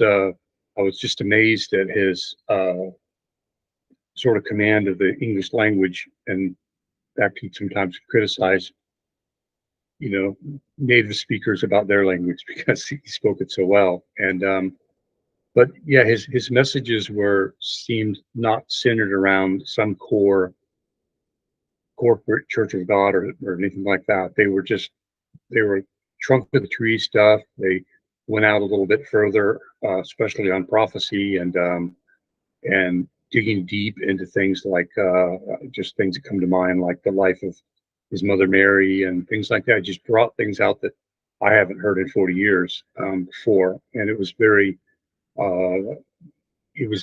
very satisfying food, if you will. About a year or so after I started listening to him, my one of my sons, Sean, died in a car crash in April 2022, and I I chose Sasha to reach out to because it was really hard. So he helped my wife Chris and I, through that, through through email and so forth, and we kind of started an email relationship that lasted a couple more years. And again, he was very helpful both in his sermons and in his emails in supporting our family. And then at some point in 2023, I think it might have been in the summer or something, Sean's younger brother Stephen had been studying very hard for a long time, and he finally came and said, I want to be baptized, and who can baptize me. So I really didn't know, because I mean, I didn't want to inject him into one of the big churches without knowing. So I reached out to Sasha and I asked him, what he'd recommend to baptize Stephen. and he thought about it just for a short while, and he said, well, I don't really know. And he said, well, I can baptize him, but he'd have to come to Serbia. So I said, well, let me check for airfares. So it's probably worth the price. So I actually did do that. And at the same time, Sasha was, I think the winter that year was very cold in his village. And I know we talked about, he had the one small space heater and 4 cats to keep him warm. And I don't know what made me think of it, but I looked at airfares from Serbia to the U.S. and they were actually a lot cheaper. And so I reached out. I said, Sasha, it's cold in Serbia and it's pretty warm here. You could just come here instead and kind of wait out the rest of the winter for a few weeks. And he jumped on that. That just got him so very excited. And we'd actually started planning a trip for, I think it was going to be in November, but schedules didn't work out. And then December, and that didn't work out. And then he was free in January, but that couldn't work for me. And then it got pushed. That of course is what pushed to February. And he started thinking about what he could do here. He wanted to he wanted to perhaps have a council meeting with people in the U.S. There were, I think, 2 more people in the U.S. that wanted to be baptized. He had been working with Cherry for sure, maybe Randy, on the incorporation of the church, Hope of Israel, Worldwide Church of God in the U.S. In fact, they were going to meet. I think Terry and him were going to meet. I don't know, this thing. He was very proud of this thing, which is I was trying to get it framed. You can see it. It's a Secretary of State acknowledging the proper registration of the Hope of Israel in the United States. In any case, he did. Of course, he made the visit, and he arrived. We did talk about wanting to see the Appalachian Mountains, because I told him we were in the foothills of the Appalachian Mountains, and that got him really, really excited. And he wanted to meet with his book publisher somewhere in the Atlanta area, which is not about an hour from here. So he had a lot of things he was scheduling out. And then, as Beth said, he arrived very late on Monday, and then Thursday morning he didn't want to get out of bed, and my son Stephen went up to check on him, and then after noticing a few things, he had him do the stroke test, lift both hands and smile big and all those things, and he pretty much failed those. So he was driven immediately to the hospital, which is about 10 minutes from my house. So and then he started recovering fairly soon, and the doctor told him, he said, you're very lucky. You had a very, very light stroke. You may have to walk around with a cane for a while. His face and stuff all returned to normal at that point. He could lift his hands up. He could use his both hands. It was very, very encouraging. And then, just several days back at the house, he actually went shopping, and he did some things. And then again, after I don't know the math right now, maybe it seems like 6 days or so. Terry was here. Terry came down to anoint him and be with him and talk to him, and then that one morning he suffered a harbor stroke, and he's immediately rushed back to the hospital again. And during that whole time, it was, I did stay with him quite a lot, and Stephen did too, because he wasn't far for me to get to. I could spend a lot of time there and still go to my office for an hour and then run back. And he kept showing these signs of recovery. And some of you that saw some of the hospital updates, they look kind of confusing because it looks like he's getting better, but he didn't get better, and it was very frustrating for us because of that. He was, he would respond to different things, and he was watching the television and all kinds of things. So it was frustrating. I know a lot of people were praying for him and fasting for him, but in the end, after maybe his first week back, the doctor said that he is in a coma, and anything else is just not reality. It just looks like he's, looks like he's better, but he's really not better. And yeah, so it was really frustrating because everyone, I mean, because of what Sasha was doing in his ministry, and the fact that he came to the United States, and he could have had a stroke in his village in Serbia, where maybe the hospital maybe isn't as modern. I don't know, but it just, the markers all seem to me like, God allowed him to have a stroke here so we could get better care and go back a wiser man. But of course, that didn't happen. And I did his last 2 days. I was with him quite a lot. I was with him, actually holding his hand and talking to him when he did pass away.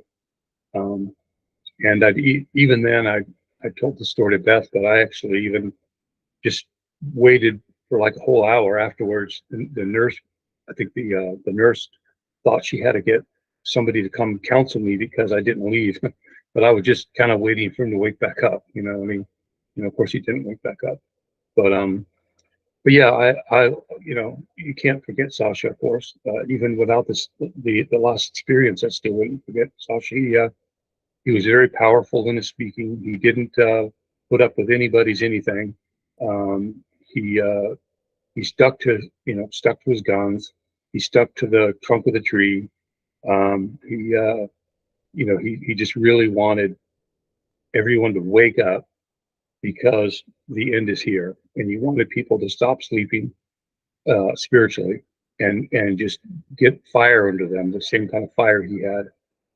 I have since spoken to 3 different people that have told me that because of Sasha, they actually got back into the faith, actually started keeping the holy days again, actually started keeping the Sabbath again.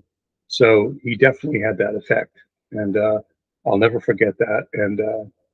And like Alan and John said, maybe the first person who we see on the other side. Certainly expecting to see him right away after that. But thanks to all these new friends that I have. I didn't know any of you before. Thanks so very much, Beth, for putting this together. I know you're very good at it. I can see that, and I know it's been a great deal of work. I'm really happy, Millie, that you were here and spoke. I really enjoyed your talk of Sasha because Sasha was very private, and I learned a great deal about Sasha, and even sort of backfilled some things that maybe explain some of the ways and how he is.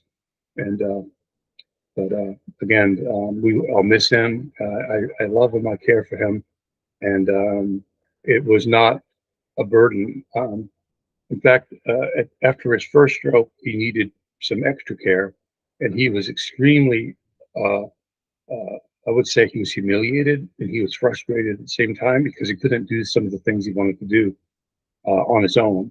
And he kept apologizing to me. And I told him, I said, there's a real old song you might know from America called "He's Not Heavy, He's My Brother." And I said, you're not a burden, Sasha. I said, it's my honor to help you. And but that is how I felt. And He will be very missed.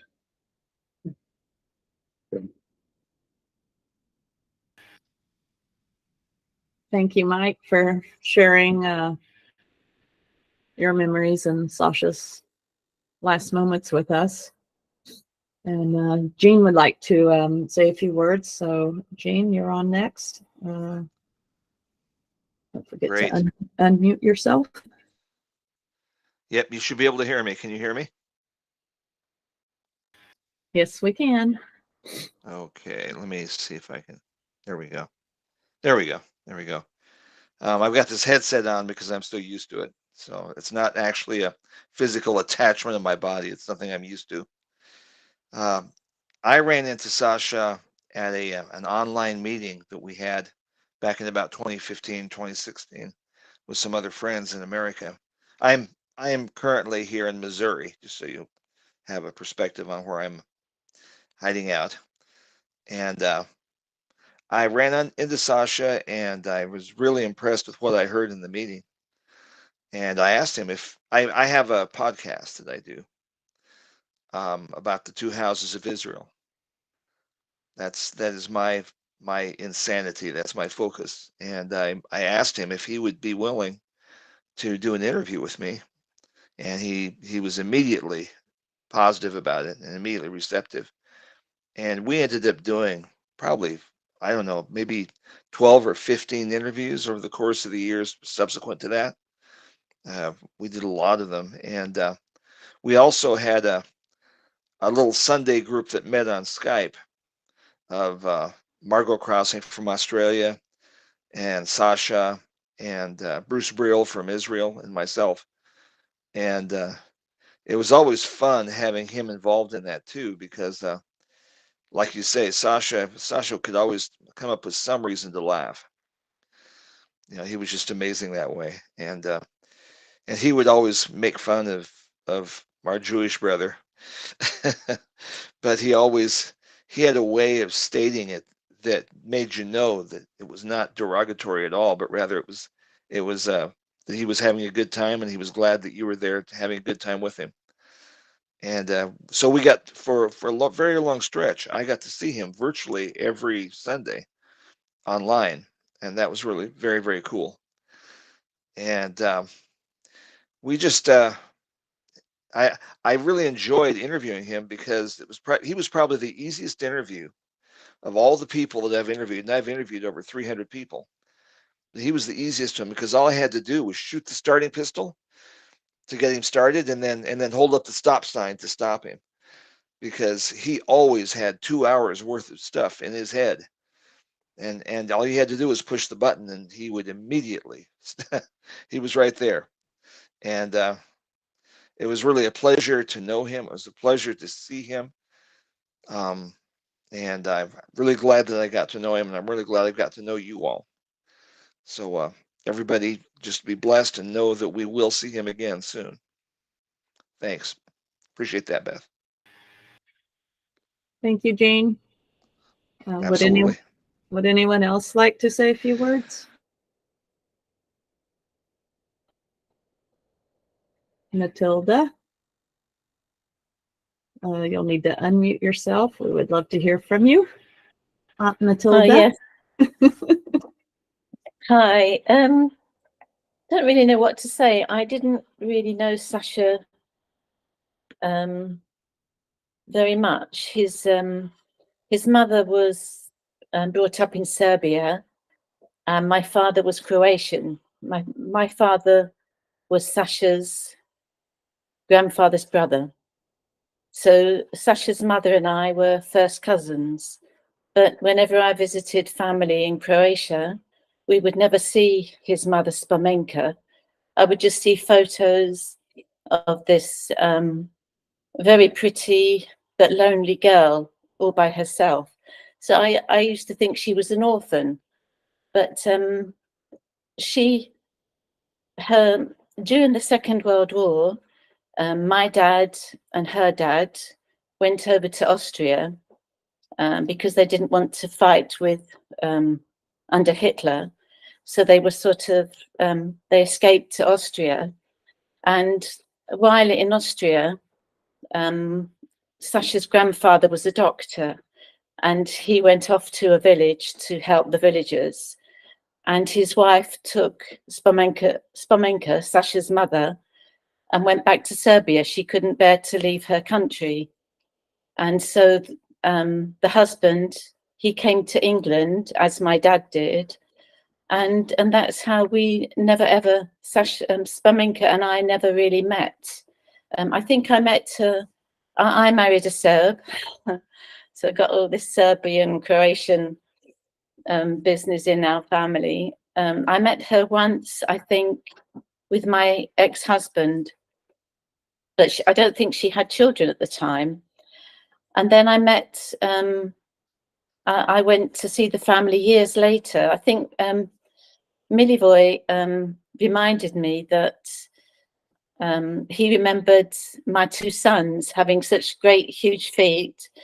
And he was only a small boy, and he has a photo of wearing my son's trainers, because when you go into a Yugoslav person's house, or Serbian, Croatian, you take your shoes off and leave them by the front door. And so he must have seen these enormous shoes and put them on. So I don't even remember meeting Sasha then. I just remember meeting the young brothers and the sister who played the piano. And so the next time I saw Sasha was my uncle. Although he lived just a couple of miles away, we never saw him. He remarried, and his wife wasn't quite sort of as friendly as she could have been. So we didn't see the grandfather much. And somehow I found out from somebody that Sasha was staying with them. And I thought, oh, I better go and rescue him, because it can't be nice there. And so when I got there, I bring him to my house, and we go swimming and everything. And I remember asking him, oh, how long are you staying? And he said, oh, I don't know. I said, well, what does it say in your passport? And he said, he brought me his passport. And I said, oh, you can stay 6 months. And the wife of my uncle said, oh, no, he can't. And she didn't really like visitors. She loved her dogs, and my uncle loved birds. Whenever we went to visit, he would go out, leave the house and be with his birds in the garden. He had an aviary. Anyway, I would still pick Sasha up and bring him to my house, and then take him back in the evening. And then one day my uncle said that Sasha was going back to Serbia, and would I take him to the airport when the time came? So I was surprised, and I said, okay. And I had a young girl staying with me from, I meanwhile joined I joined the church back in just before Mr. Armstrong died, 85, 86. So when I met Sasha, I was going to church, and I had this young girl who was also in the church staying with me for a while, and she said to me, oh, she said, it's a shame Sasha's going back to Serbia. He's got to go back because he's worried he's going to be sent to the front line because he's done his military service. So I said, oh, okay, well, I thought, oh, well, he better stay with me. But I was a single parent, didn't have much money, and I was thinking, oh, how am I going to cope with another person in the house? But I said to Sasha, we won't tell your granddad. We'll just say, I'm coming to take you to the airport, but you'll come and stay with me instead. And it was a bit stressful at the time when that happened, but he eventually did come and stay with me. And everybody's right. He had this huge laugh that you couldn't help laughing. When he laughed, you had to laugh. And he laughed at most things. Anyway, we would talk about the Bible, and he'd say, oh, where does it say that in the Bible? And I say, well, you'll have to find it for yourself. And I would go off to church, and I'd come back, and he'd say, I found it. And I would think, well, how did he find it? No Google in those days. I think I had a Bible dictionary, but no concordance. And he was just so enthusiastic. And he says, can I come to church with you? And I said, no, you can't. You have to you can't just turn up at church, because, you know, when I tried to come to church, it was really hard. So, and also when you first come into the church, you sort of get fed up when people ask you questions and you reply, but they're not really interested. And so you think, what's the point? You know, there's no point in sort of elaborating. And I didn't want to make it easy for him because I didn't think he was serious. And he kept on, oh, can I come to church? So I said, oh, you'll have to ask the minister. So I gave him the night. I didn't make anything easy for him. And I came back from church. He said, oh, Mr. Henderson said I can come. I've just got to find a suit. So fortunately for him, we had a suit in the attic that had belonged to my ex-husband that was still there. And then he came to church, and he was just so enthusiastic. And when he went to we managed to get him sent to Ambassador College, and then I didn't really hear from him much after that. I don't think I ever saw him again. I just would have various texts from him, and I was quite surprised to hear from Millie that Sasha had told him we were on opposite sides. And I thought, oh no, we're on the same side. It's just that I stayed in the Worldwide Church of God. I didn't go anywhere.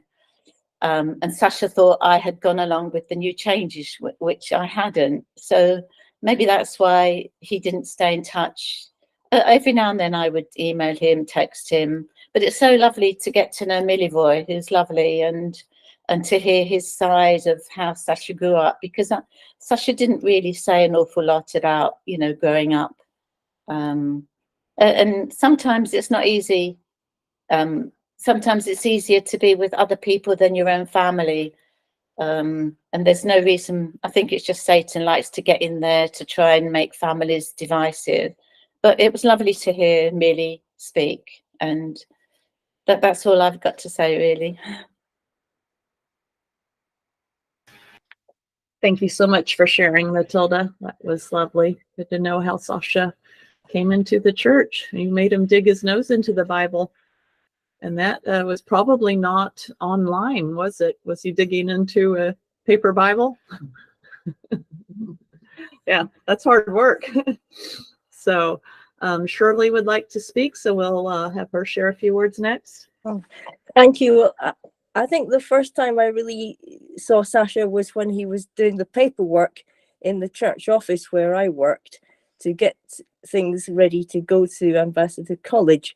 And Francis Bergen was helping him with that at the time. And anyway, we met then, and he went off to college. And then when he came back, I don't quite remember how it came about, but Sasha stayed with my husband and me for some time.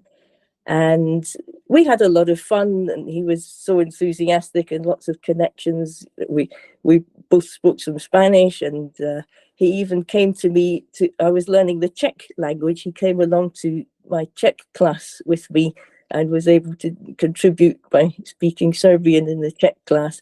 And everything was fun.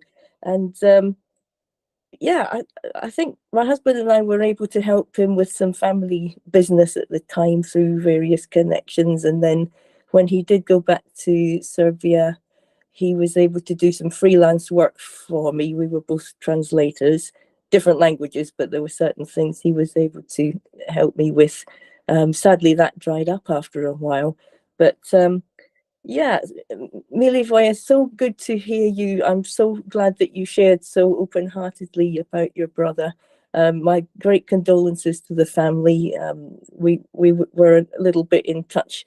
Your mother wrote to us through your sister at the time, and yeah, it's sad to hear that there were those times when you weren't in contact. But just thinking of Sasha, I don't know how he was able to have such an impact in so many different directions. It must have taken enormous energy, and you know, I guess it's difficult to get our priorities right when we're so involved in things. But I have in my hands his book, and sadly, you know, that arrived just after I'd actually heard that he had died. But it sounds like he died in harness. We didn't see eye to eye on theology in this life, but I know one thing: the very next time we meet, we will see eye to eye on theology and everything else. And I'm looking forward to that happy reunion. So thank you for sharing. And I just want to say as well, Matilda, you had no idea what sharing your faith was going to do and what an impact Sasha was going to have on so many lives in so many ways. So thank you so much to the family for involving us in this memorial, and thank you, Beth, for organizing it.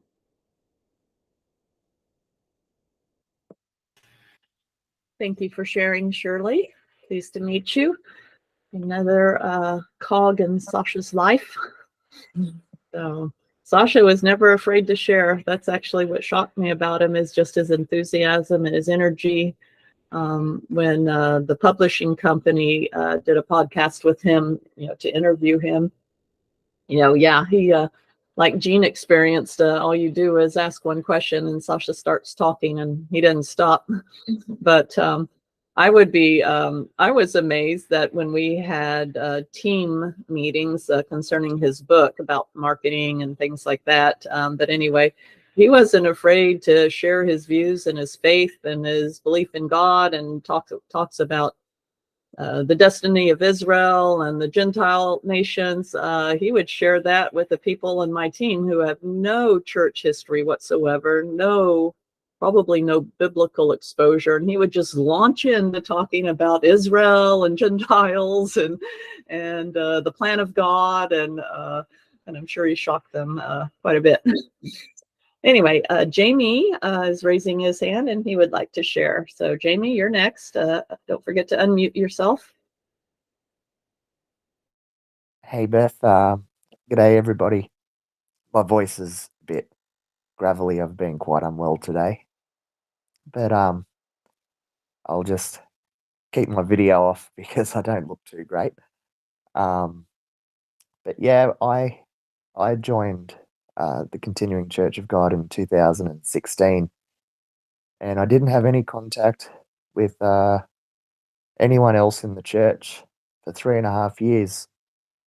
And I heard one of Sasha's sermons a few years after being there, and it was such a good message, and it was different than anything that I'd really heard. And so I started looking up online, and I actually found Gene's podcast, and I started listening to all of Sasha's messages that he gave on the podcast, and I was so impressed, and I could hear his enthusiasm, and it was infectious. Just you could just tell how much he believed what he was saying and how much he loved what he was saying, and the love that he had for God and for humanity and for Israel. And so I started trying to search through the internet, trying to find some sort of contact details. And it took me a little while, but I ended up finding his email address, I think, on one of the websites that had Gene's the messages on there for his podcast. And so I sent Sasha an email, and not knowing what sort of response I was going to get. And because after joining the church, I had zero contact with anyone else, hadn't met another Christian. And so I got a response back from Sasha, and from then on we started emailing quite a bit and talking about different things we're finding in the Bible, and then Sasha started. He introduced me to an email forum, and so I met more people, and it was really really really good. But we just sort of had a real connection, and it was I waited a long time to be baptized.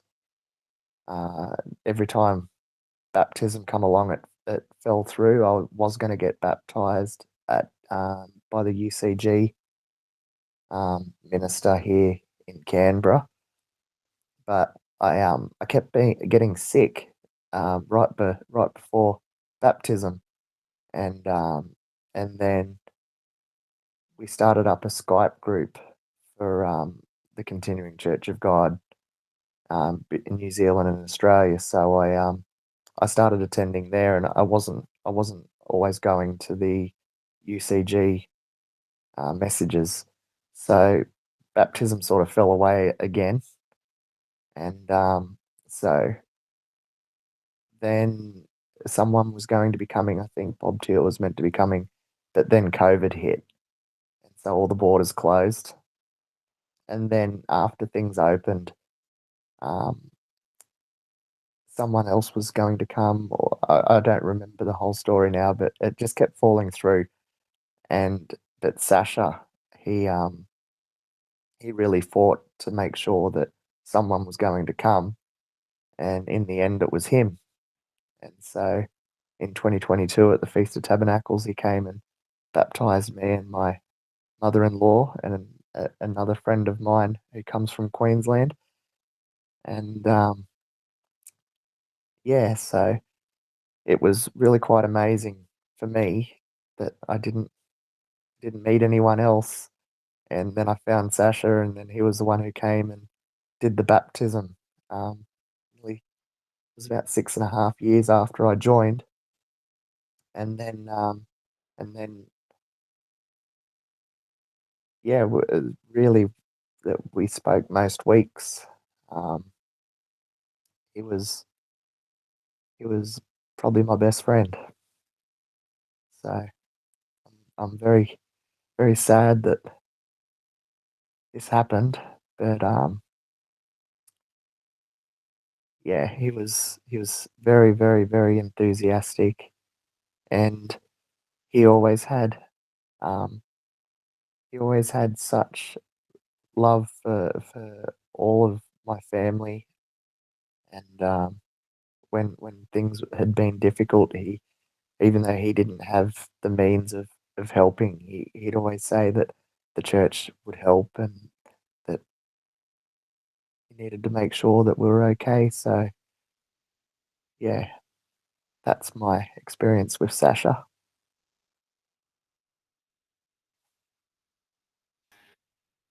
Thank you for sharing, Jamie. I see that Michael Lentz has raised his hand. So Michael is a friend of Sasha's, I think, from college. Is that right, Michael?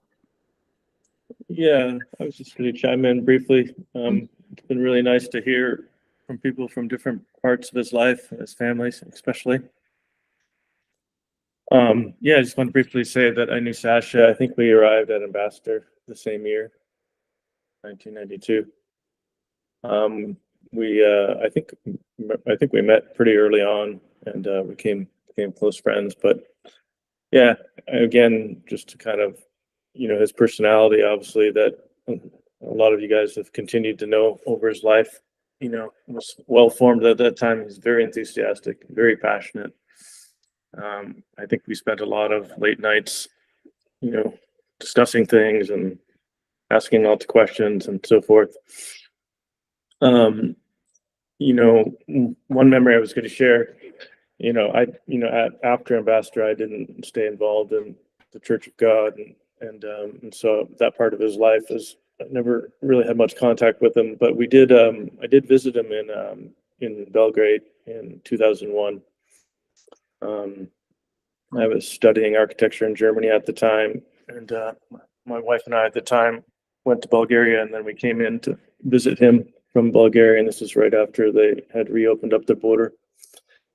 But yeah, I think one of the things I just want to comment on, I guess, is that, yeah, one thing about Sasha is he really loved his country. I watched a video, or I think an interview he did with Wade Franson there, I think last year, and just hearing that come through again. I kind of remember at the time, particularly at that time in 2001 when I was in the former Yugoslavia. Yeah, and I think it really stemmed from his kind of really deep love for people and the kind of wanting to see the good and the unity of people to be together. And at the time, he definitely, when we were in Belgrade, things were very politically heightened still at that time in terms of recovery, and he was spending a lot of time at that time at the radio station, and so we had a lot of friends at that radio station, and he interviewed myself and my wife at the time on the radio, and just just that the excitement, and then of that, and the kind of belief in the country and wanting to see things recover and become better, and he definitely, even outside the church, people he knew in this country at the time, he was really, really, committed and excited about, just the unity and the growth of his country. He certainly took us on some questionable adventures while we were there that I will not speak of here, but I just wanted to share that. But so I haven't, I think we had a contact a few times over the years. I think the last time I spoke to him was probably on Skype, kind of back when he was involved with the Monsanto protesting. But really, really deeply saddened to see him lost from him so young. And thanks again, Beth, for organizing, and thanks for the family for sharing more of his history. Thank you, Michael. Good to hear from you. Nanad would like to share some words now. So Nanad is a distant cousin, I believe.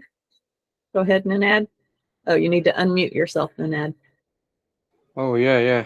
Sorry. Do you hear me well, everybody? Yes, we can hear you. Thank you, Yes. Beth. Well,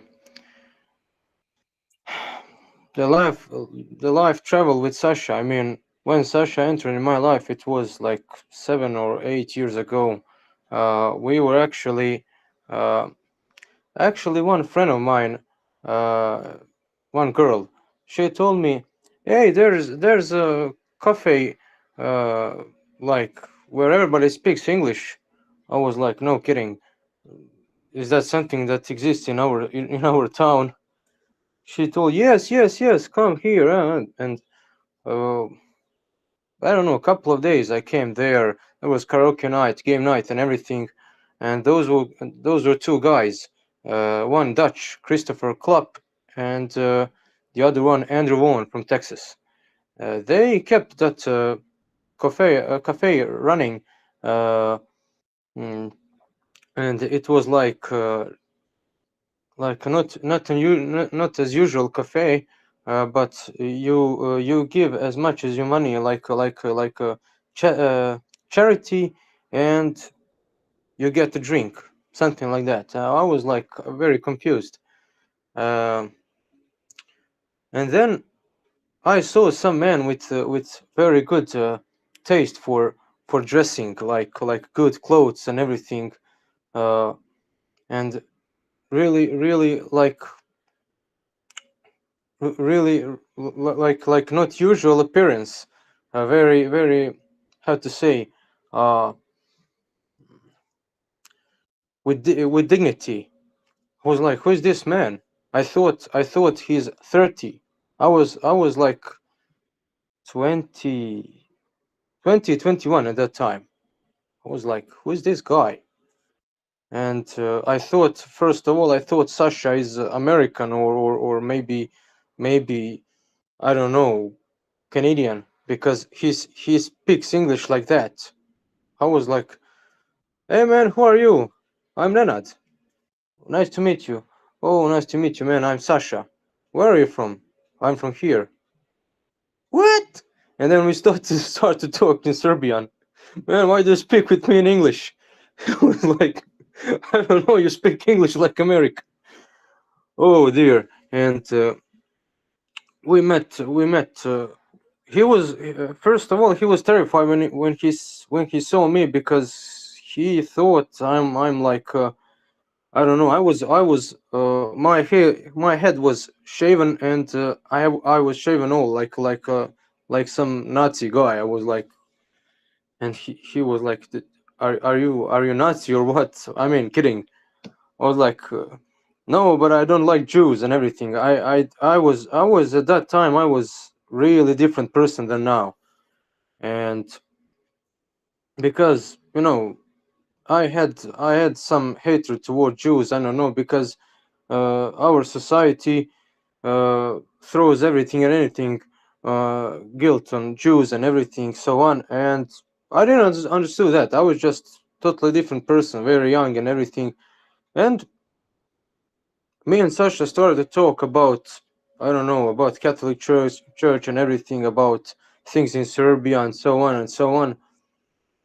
And that was the way that we met. So maybe 1 or 2 months after that, some Brazilians came into our town, and he was like, "Oh, you have connection with Brazil?" "Yeah, but I have connection with northern Brazil and everything."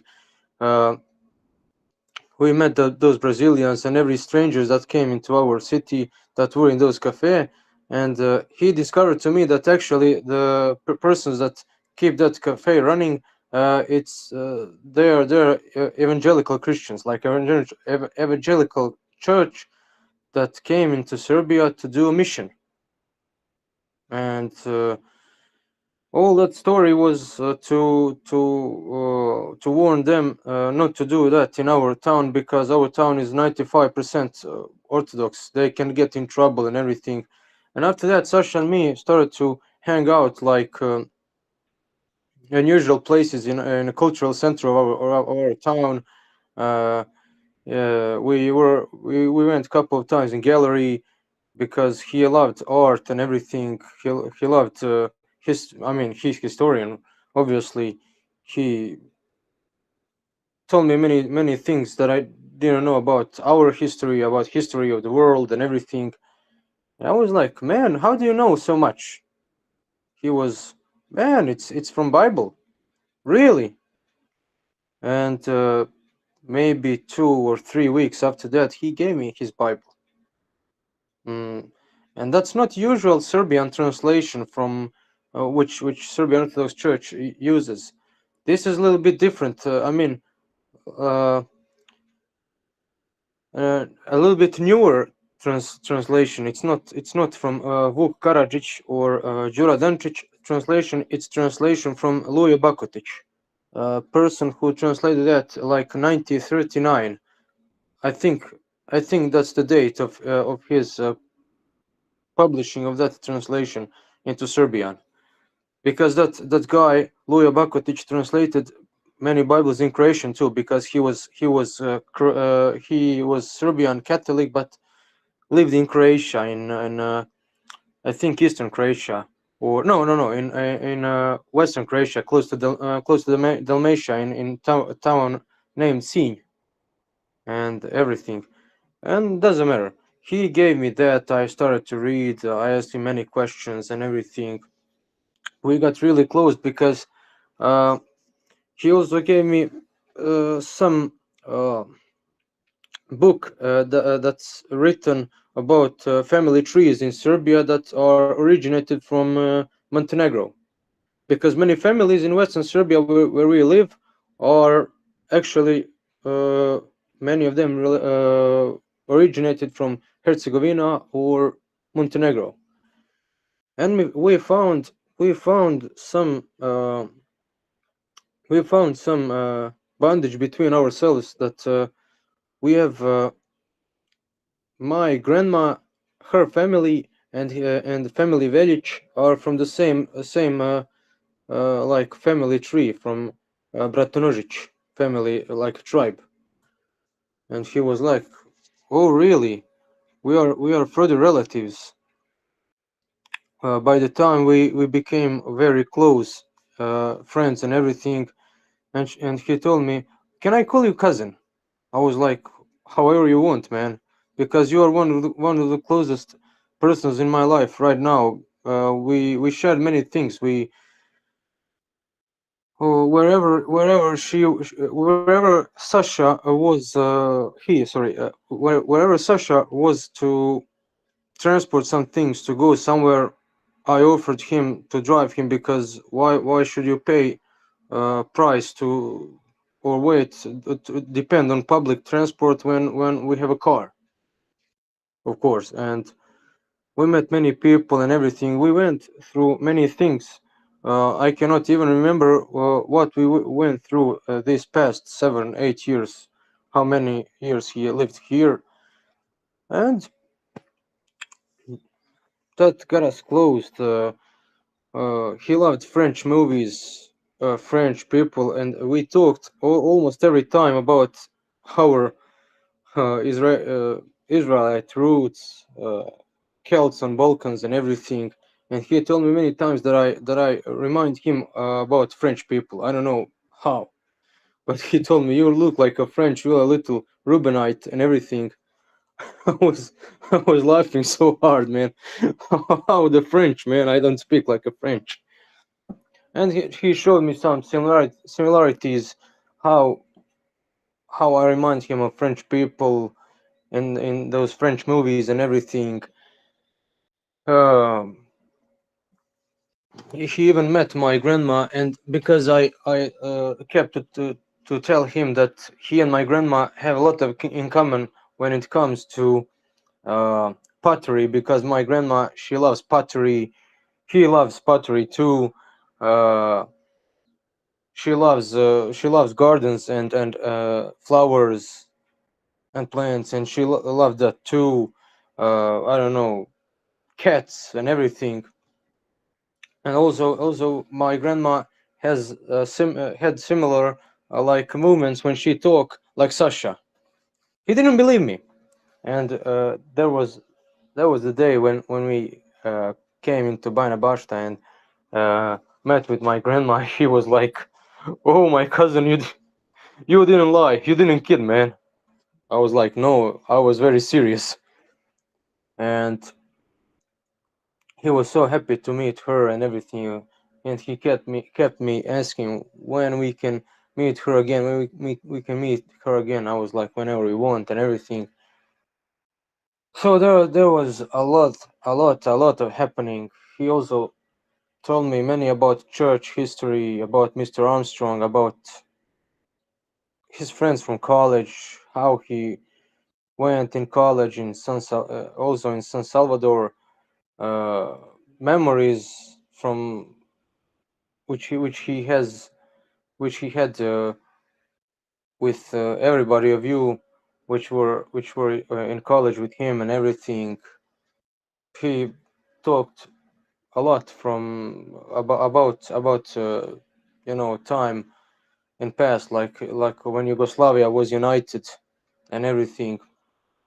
He loved good music and everything, and the most important, he tried the best of his to share the gospel into not only Serbia but Balkans, because there was people from Croatia and Slovenia that came into his radio, that commented on his sermons and everything on YouTube and so on. He tried his best to share the gospel of Serbo-Croatian speaking world here, and I don't know, he was very thrilled when he was when he was about to fly to Australia like 2 years ago on a Feast of Tabernacles. But he was a little bit stressed. He was like, I don't know what to do. Their government has that rules and these rules. I was like, man, do not be afraid. Just pray and everything. And he was very happy when he made it to Australia. We heard from him like it was, I think, third or fourth, somewhere in middle of the Feast of Tabernacles, and so on.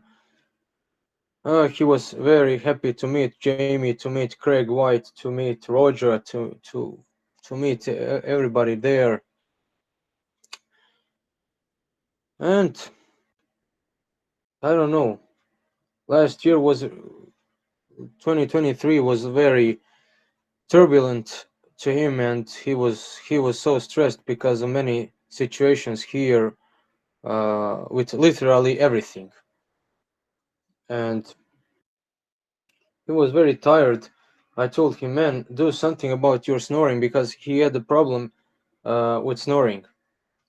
And when I saw that at the Feast of Tabernacle, last one, I was like, man, you had to do something with that. Your brain will have problems in the future if you don't pay attention to that, man. He was like, dear cousin, relax. I will do whatever I need to do, but relax. Don't be so negative. I'm not negative. I care about you, man. Everybody told you, every brother from Serbia told you to care about that, but I don't know. But he was a man which loved his country, and actually he loved every Slavic nation with all of his heart. He told me about his like nostalgia when he was in America. He always played the Slavic dances music, like from Dvorak, I think, Czech composer, and so on. I know him as a very man full of love and everything, man ready to help everybody. That's how I met him. That's how he was to everybody that I know, and I don't know. I can say what I feel, and what I felt when Mike told me that Sasha passed away. I was like speechless. I don't know. I was like, I cannot believe that happened. First of all, I thought in myself, Mike's kidding, but no, Mike wasn't kidding.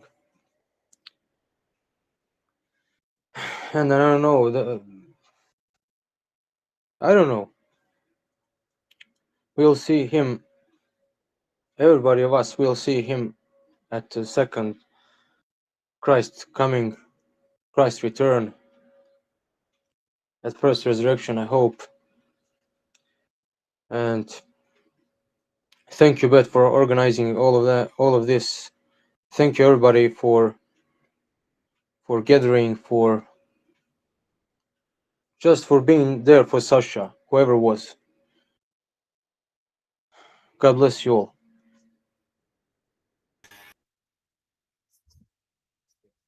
Thank you, Nana. Thank you for sharing your experiences with Sasha as well. So he was definitely a special brother. So is there anyone else? I don't see any more hands up. So I do have a slideshow, a video, pictorial of his life, which I will share next. And I think you will see photos of many of the things we've talked about. I have just a few from college, a few from his younger years, and then many from his life in Serbia. And he most certainly did love Serbia. He, I think, was proud of his Slavic heritage. When he was at college, he had Slavic evenings that he prepared and that he held. And so he's always been very proud to be a Slav. He texted me right before he flew to America. He was so excited that he had just gotten a baptism request from someone in Serbia. And he just told me how unusual that is. He says, oh, you don't understand. This like never happens in Serbia. So he was super excited that he had a baptism request, something that he'd be taking care of when he got back. So I do feel for whoever it is that didn't have Sasha get back in touch with him. But Sasha definitely had a mighty work that he did, as we can tell from everyone who spoke. So I'll now play the slideshow presentation, and then I have a song after that, He Leadeth Me, which Sasha was always quick to point us to the Bible and point us to God and to God's message, and I found the song to be appropriate.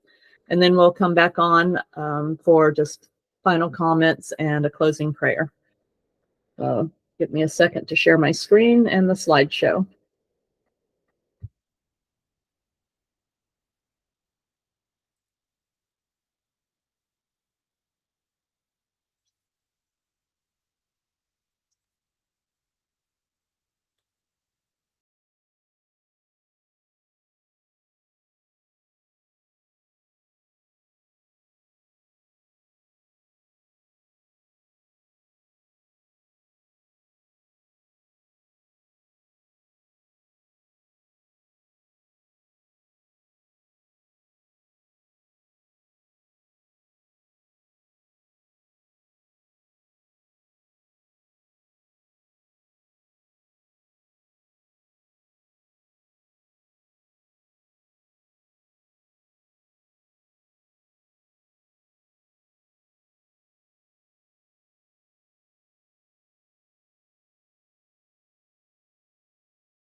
We're in a mighty conflict here.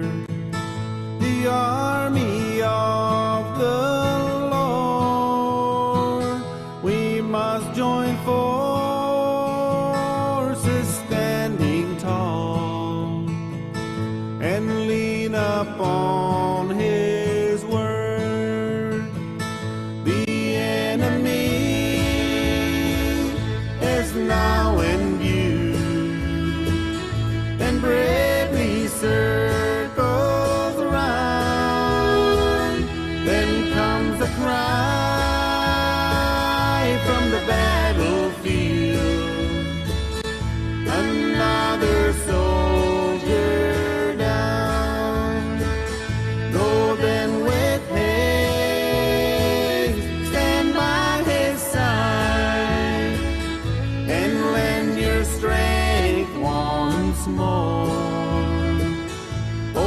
Oh, bear Him all with faith and prayer until the battle's o'er. The fight before the victory, the cross before the crown, the ever watchful ere the cry, another soldier down.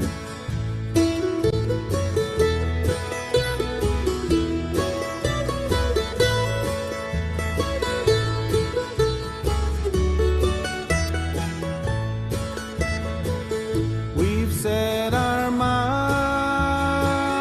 on victory, advancing day by day.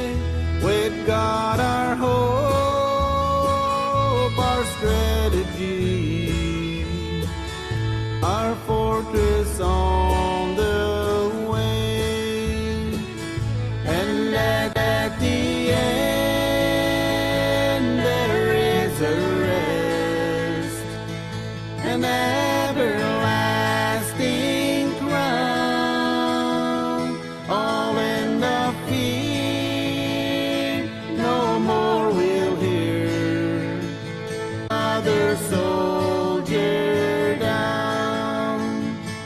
Go then with haste, stand by his side, and lend your strength once more.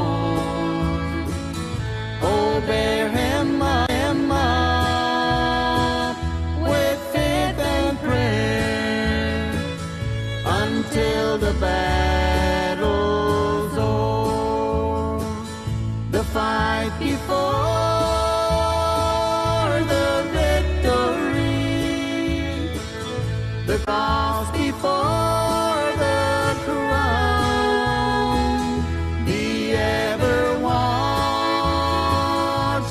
ere the cry, another soldier down.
He leadeth me, O blessed thought, O words with heavenly comfort fraught.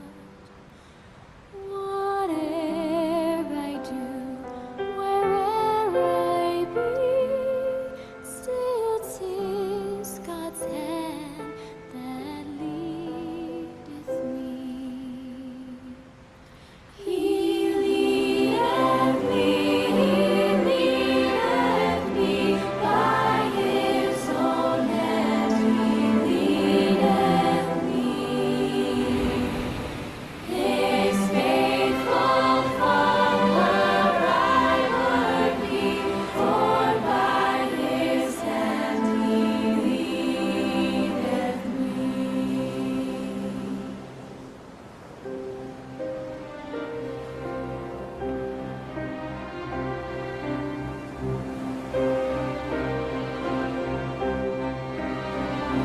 Sometimes midst scenes of deepest gloom, sometimes where Eden's bowers bloom, by water still or troubled sea, still 'tis his hand that leadeth me.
So Thank you, Beth. thank you. Thank all of you for joining.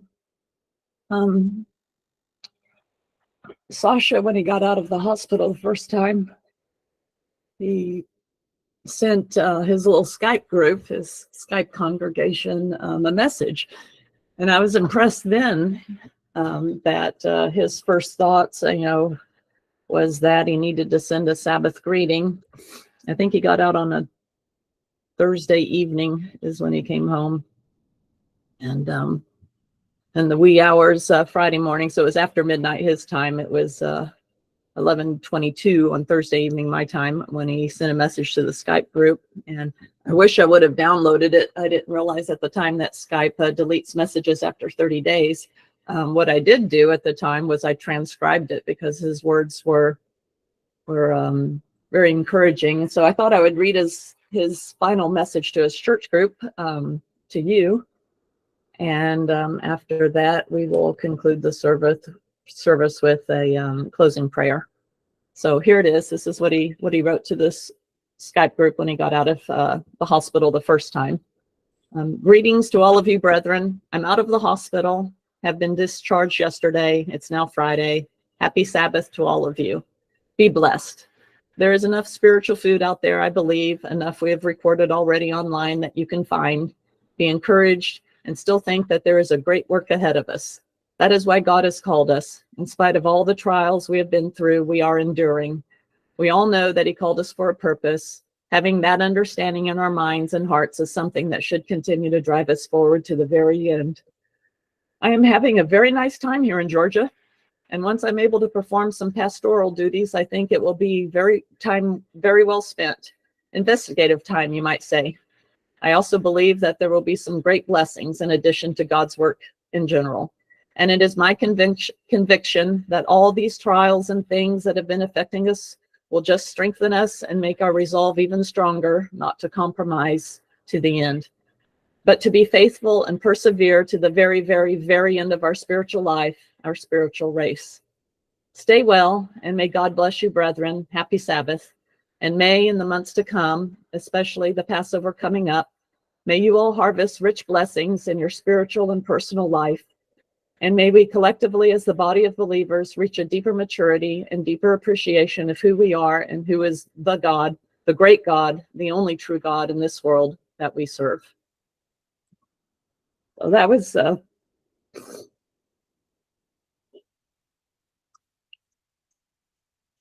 Sasha's final message to his church group.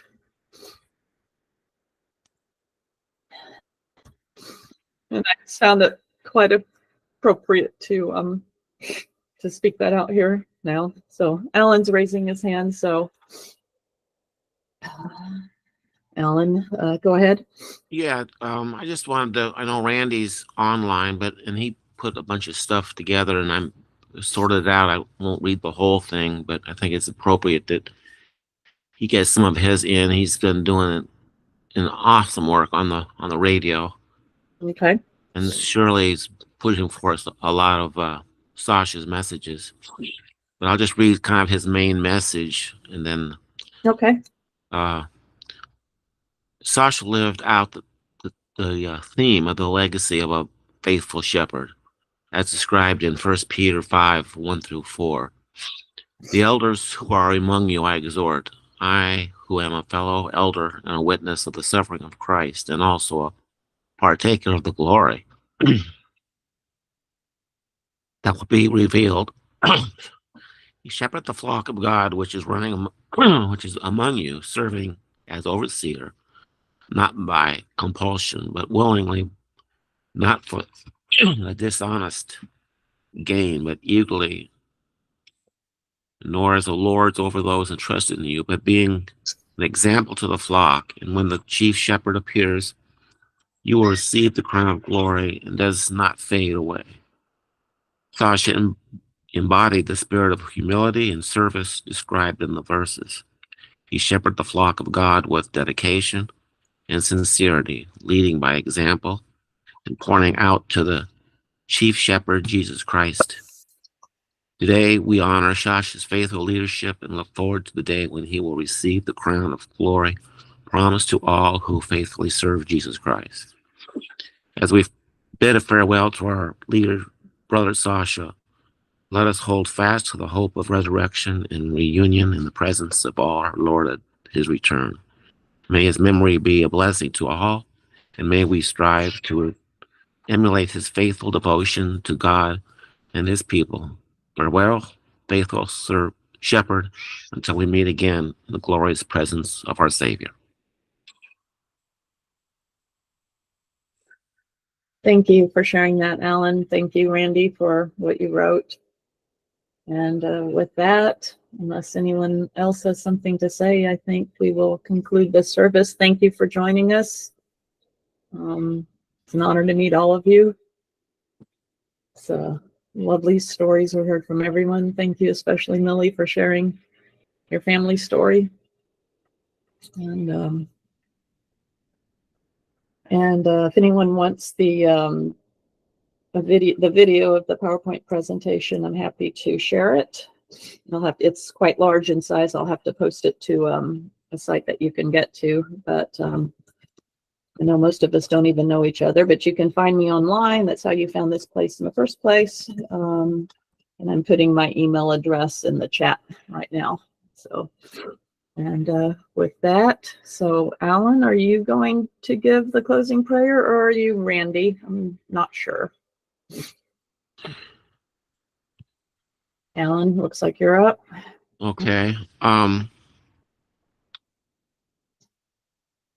Yeah, Randy had a closing prayer, and our Heavenly Father, we thank you for the life of Sasha and the example of faithful service he has left for us to follow. May we be inspired by his legacy to continue serving you with all of our hearts, minds, and strength.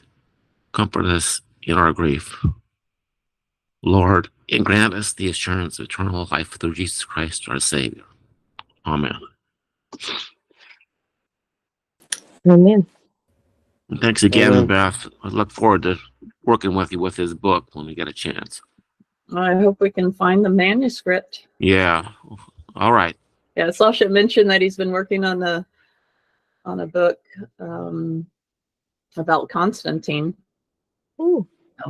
Yeah, so like another of his historical endeavors, but he didn't share the transcript with me. Or the manuscript. Sorry. I just heard it, and he's mentioned it in more than one of his online messages. So I probably have listened to 100 hours or so of Sasha now, trying to research his life. And I was like, oh wow, he's got another book. Like, I want that, but I don't know where the files are. So I hope they can be found.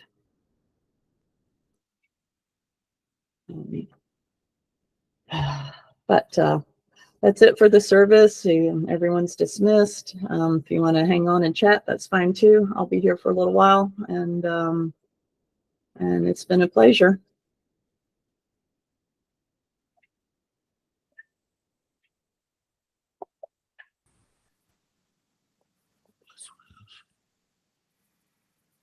And if you want to speak, you will have to unmute yourselves. You've all been muted. But Thank you for doing this, Beth. I really appreciate it a lot. thanks, Jean. Nice meeting you. Same here. Enjoyed your podcast with Sasha. Yeah, you were right. He once he started, he didn't stop. Yep. He was quite the speaker. My first message from him that I listened to was 4 hours long. He never stopped. Yep. The one time I met him in person was in Jerusalem. We were both at the at a meeting there that was sponsored by Kol HaTor, which is a rabbinical organization that's pushing for the reunification of the two houses. And we got him a ticket in right at the very last minute, and we actually had a time to sit and talk a little bit while we were there. But that's the only time I really met him in person. Otherwise, it was always at a distance. But one thing I've got to say for him is he was never, ever, ever hanging out and just sort of breathing. He was always busy, always. He was always busy. That guy was like the Energizer Bunny. He was nonstop talking, nonstop movement. That's right. That's exactly right. High energy.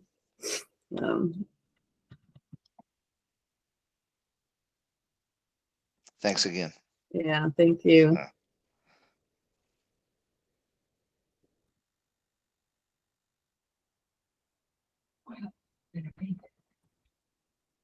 Hey, Millie.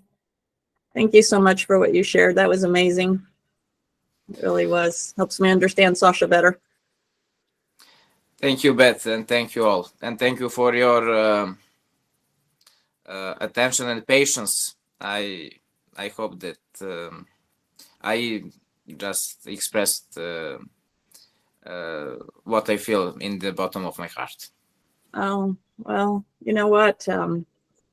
I'm sorry that things weren't better in the family. Had there been enough time, it would have healed, I'm sure. I mean, of that I'm very sure of. And but it will be healed. It will be healed at another time. So. Of course.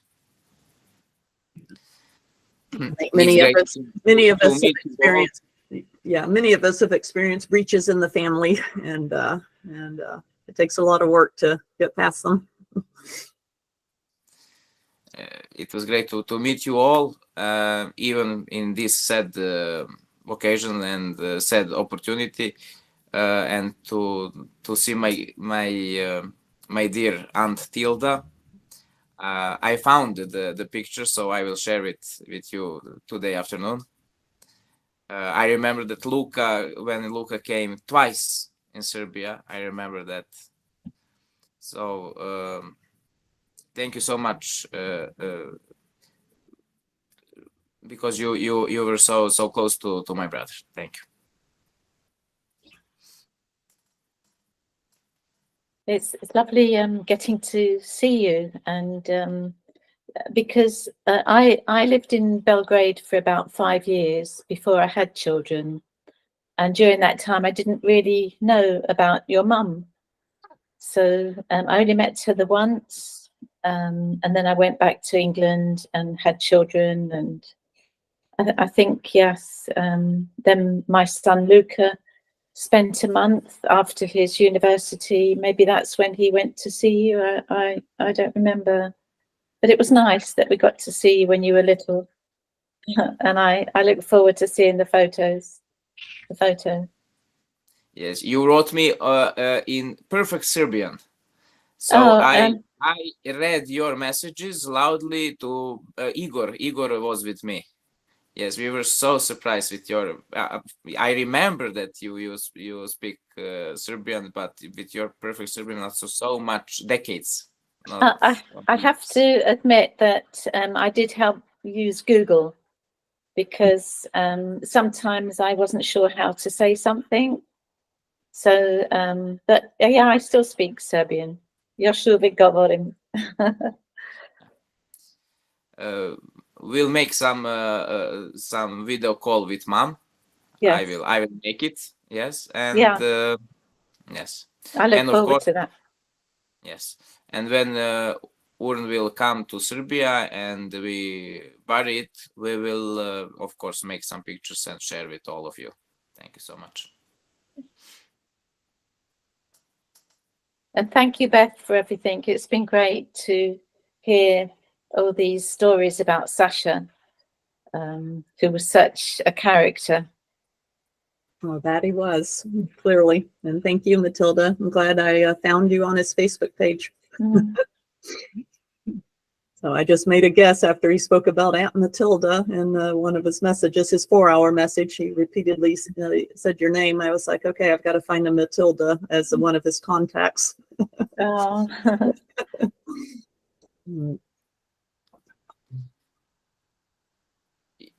You made this service with such love, and thank you, Beth, one more time. That was really nice. Well, thank you all, and greetings from Serbia. Yeah, thank you. Have a lovely day, everyone. I guess it's afternoon for some of you. Some fell off and went to bed already because it's late. And the rest of us, it's morning time. It's time for me to go have a cup of coffee. Okay, so I'll say goodbye. Yeah, I'm going to say goodbye. So Millie, I do need to speak with you about some other matters later. Maybe we could talk later today or whenever you have time. Okay? Okay, thank you. Okay. Goodbye, everybody. Bye. Thanks, Goodbye, Beth. Goodbye. Thanks a lot, Bye. Beth.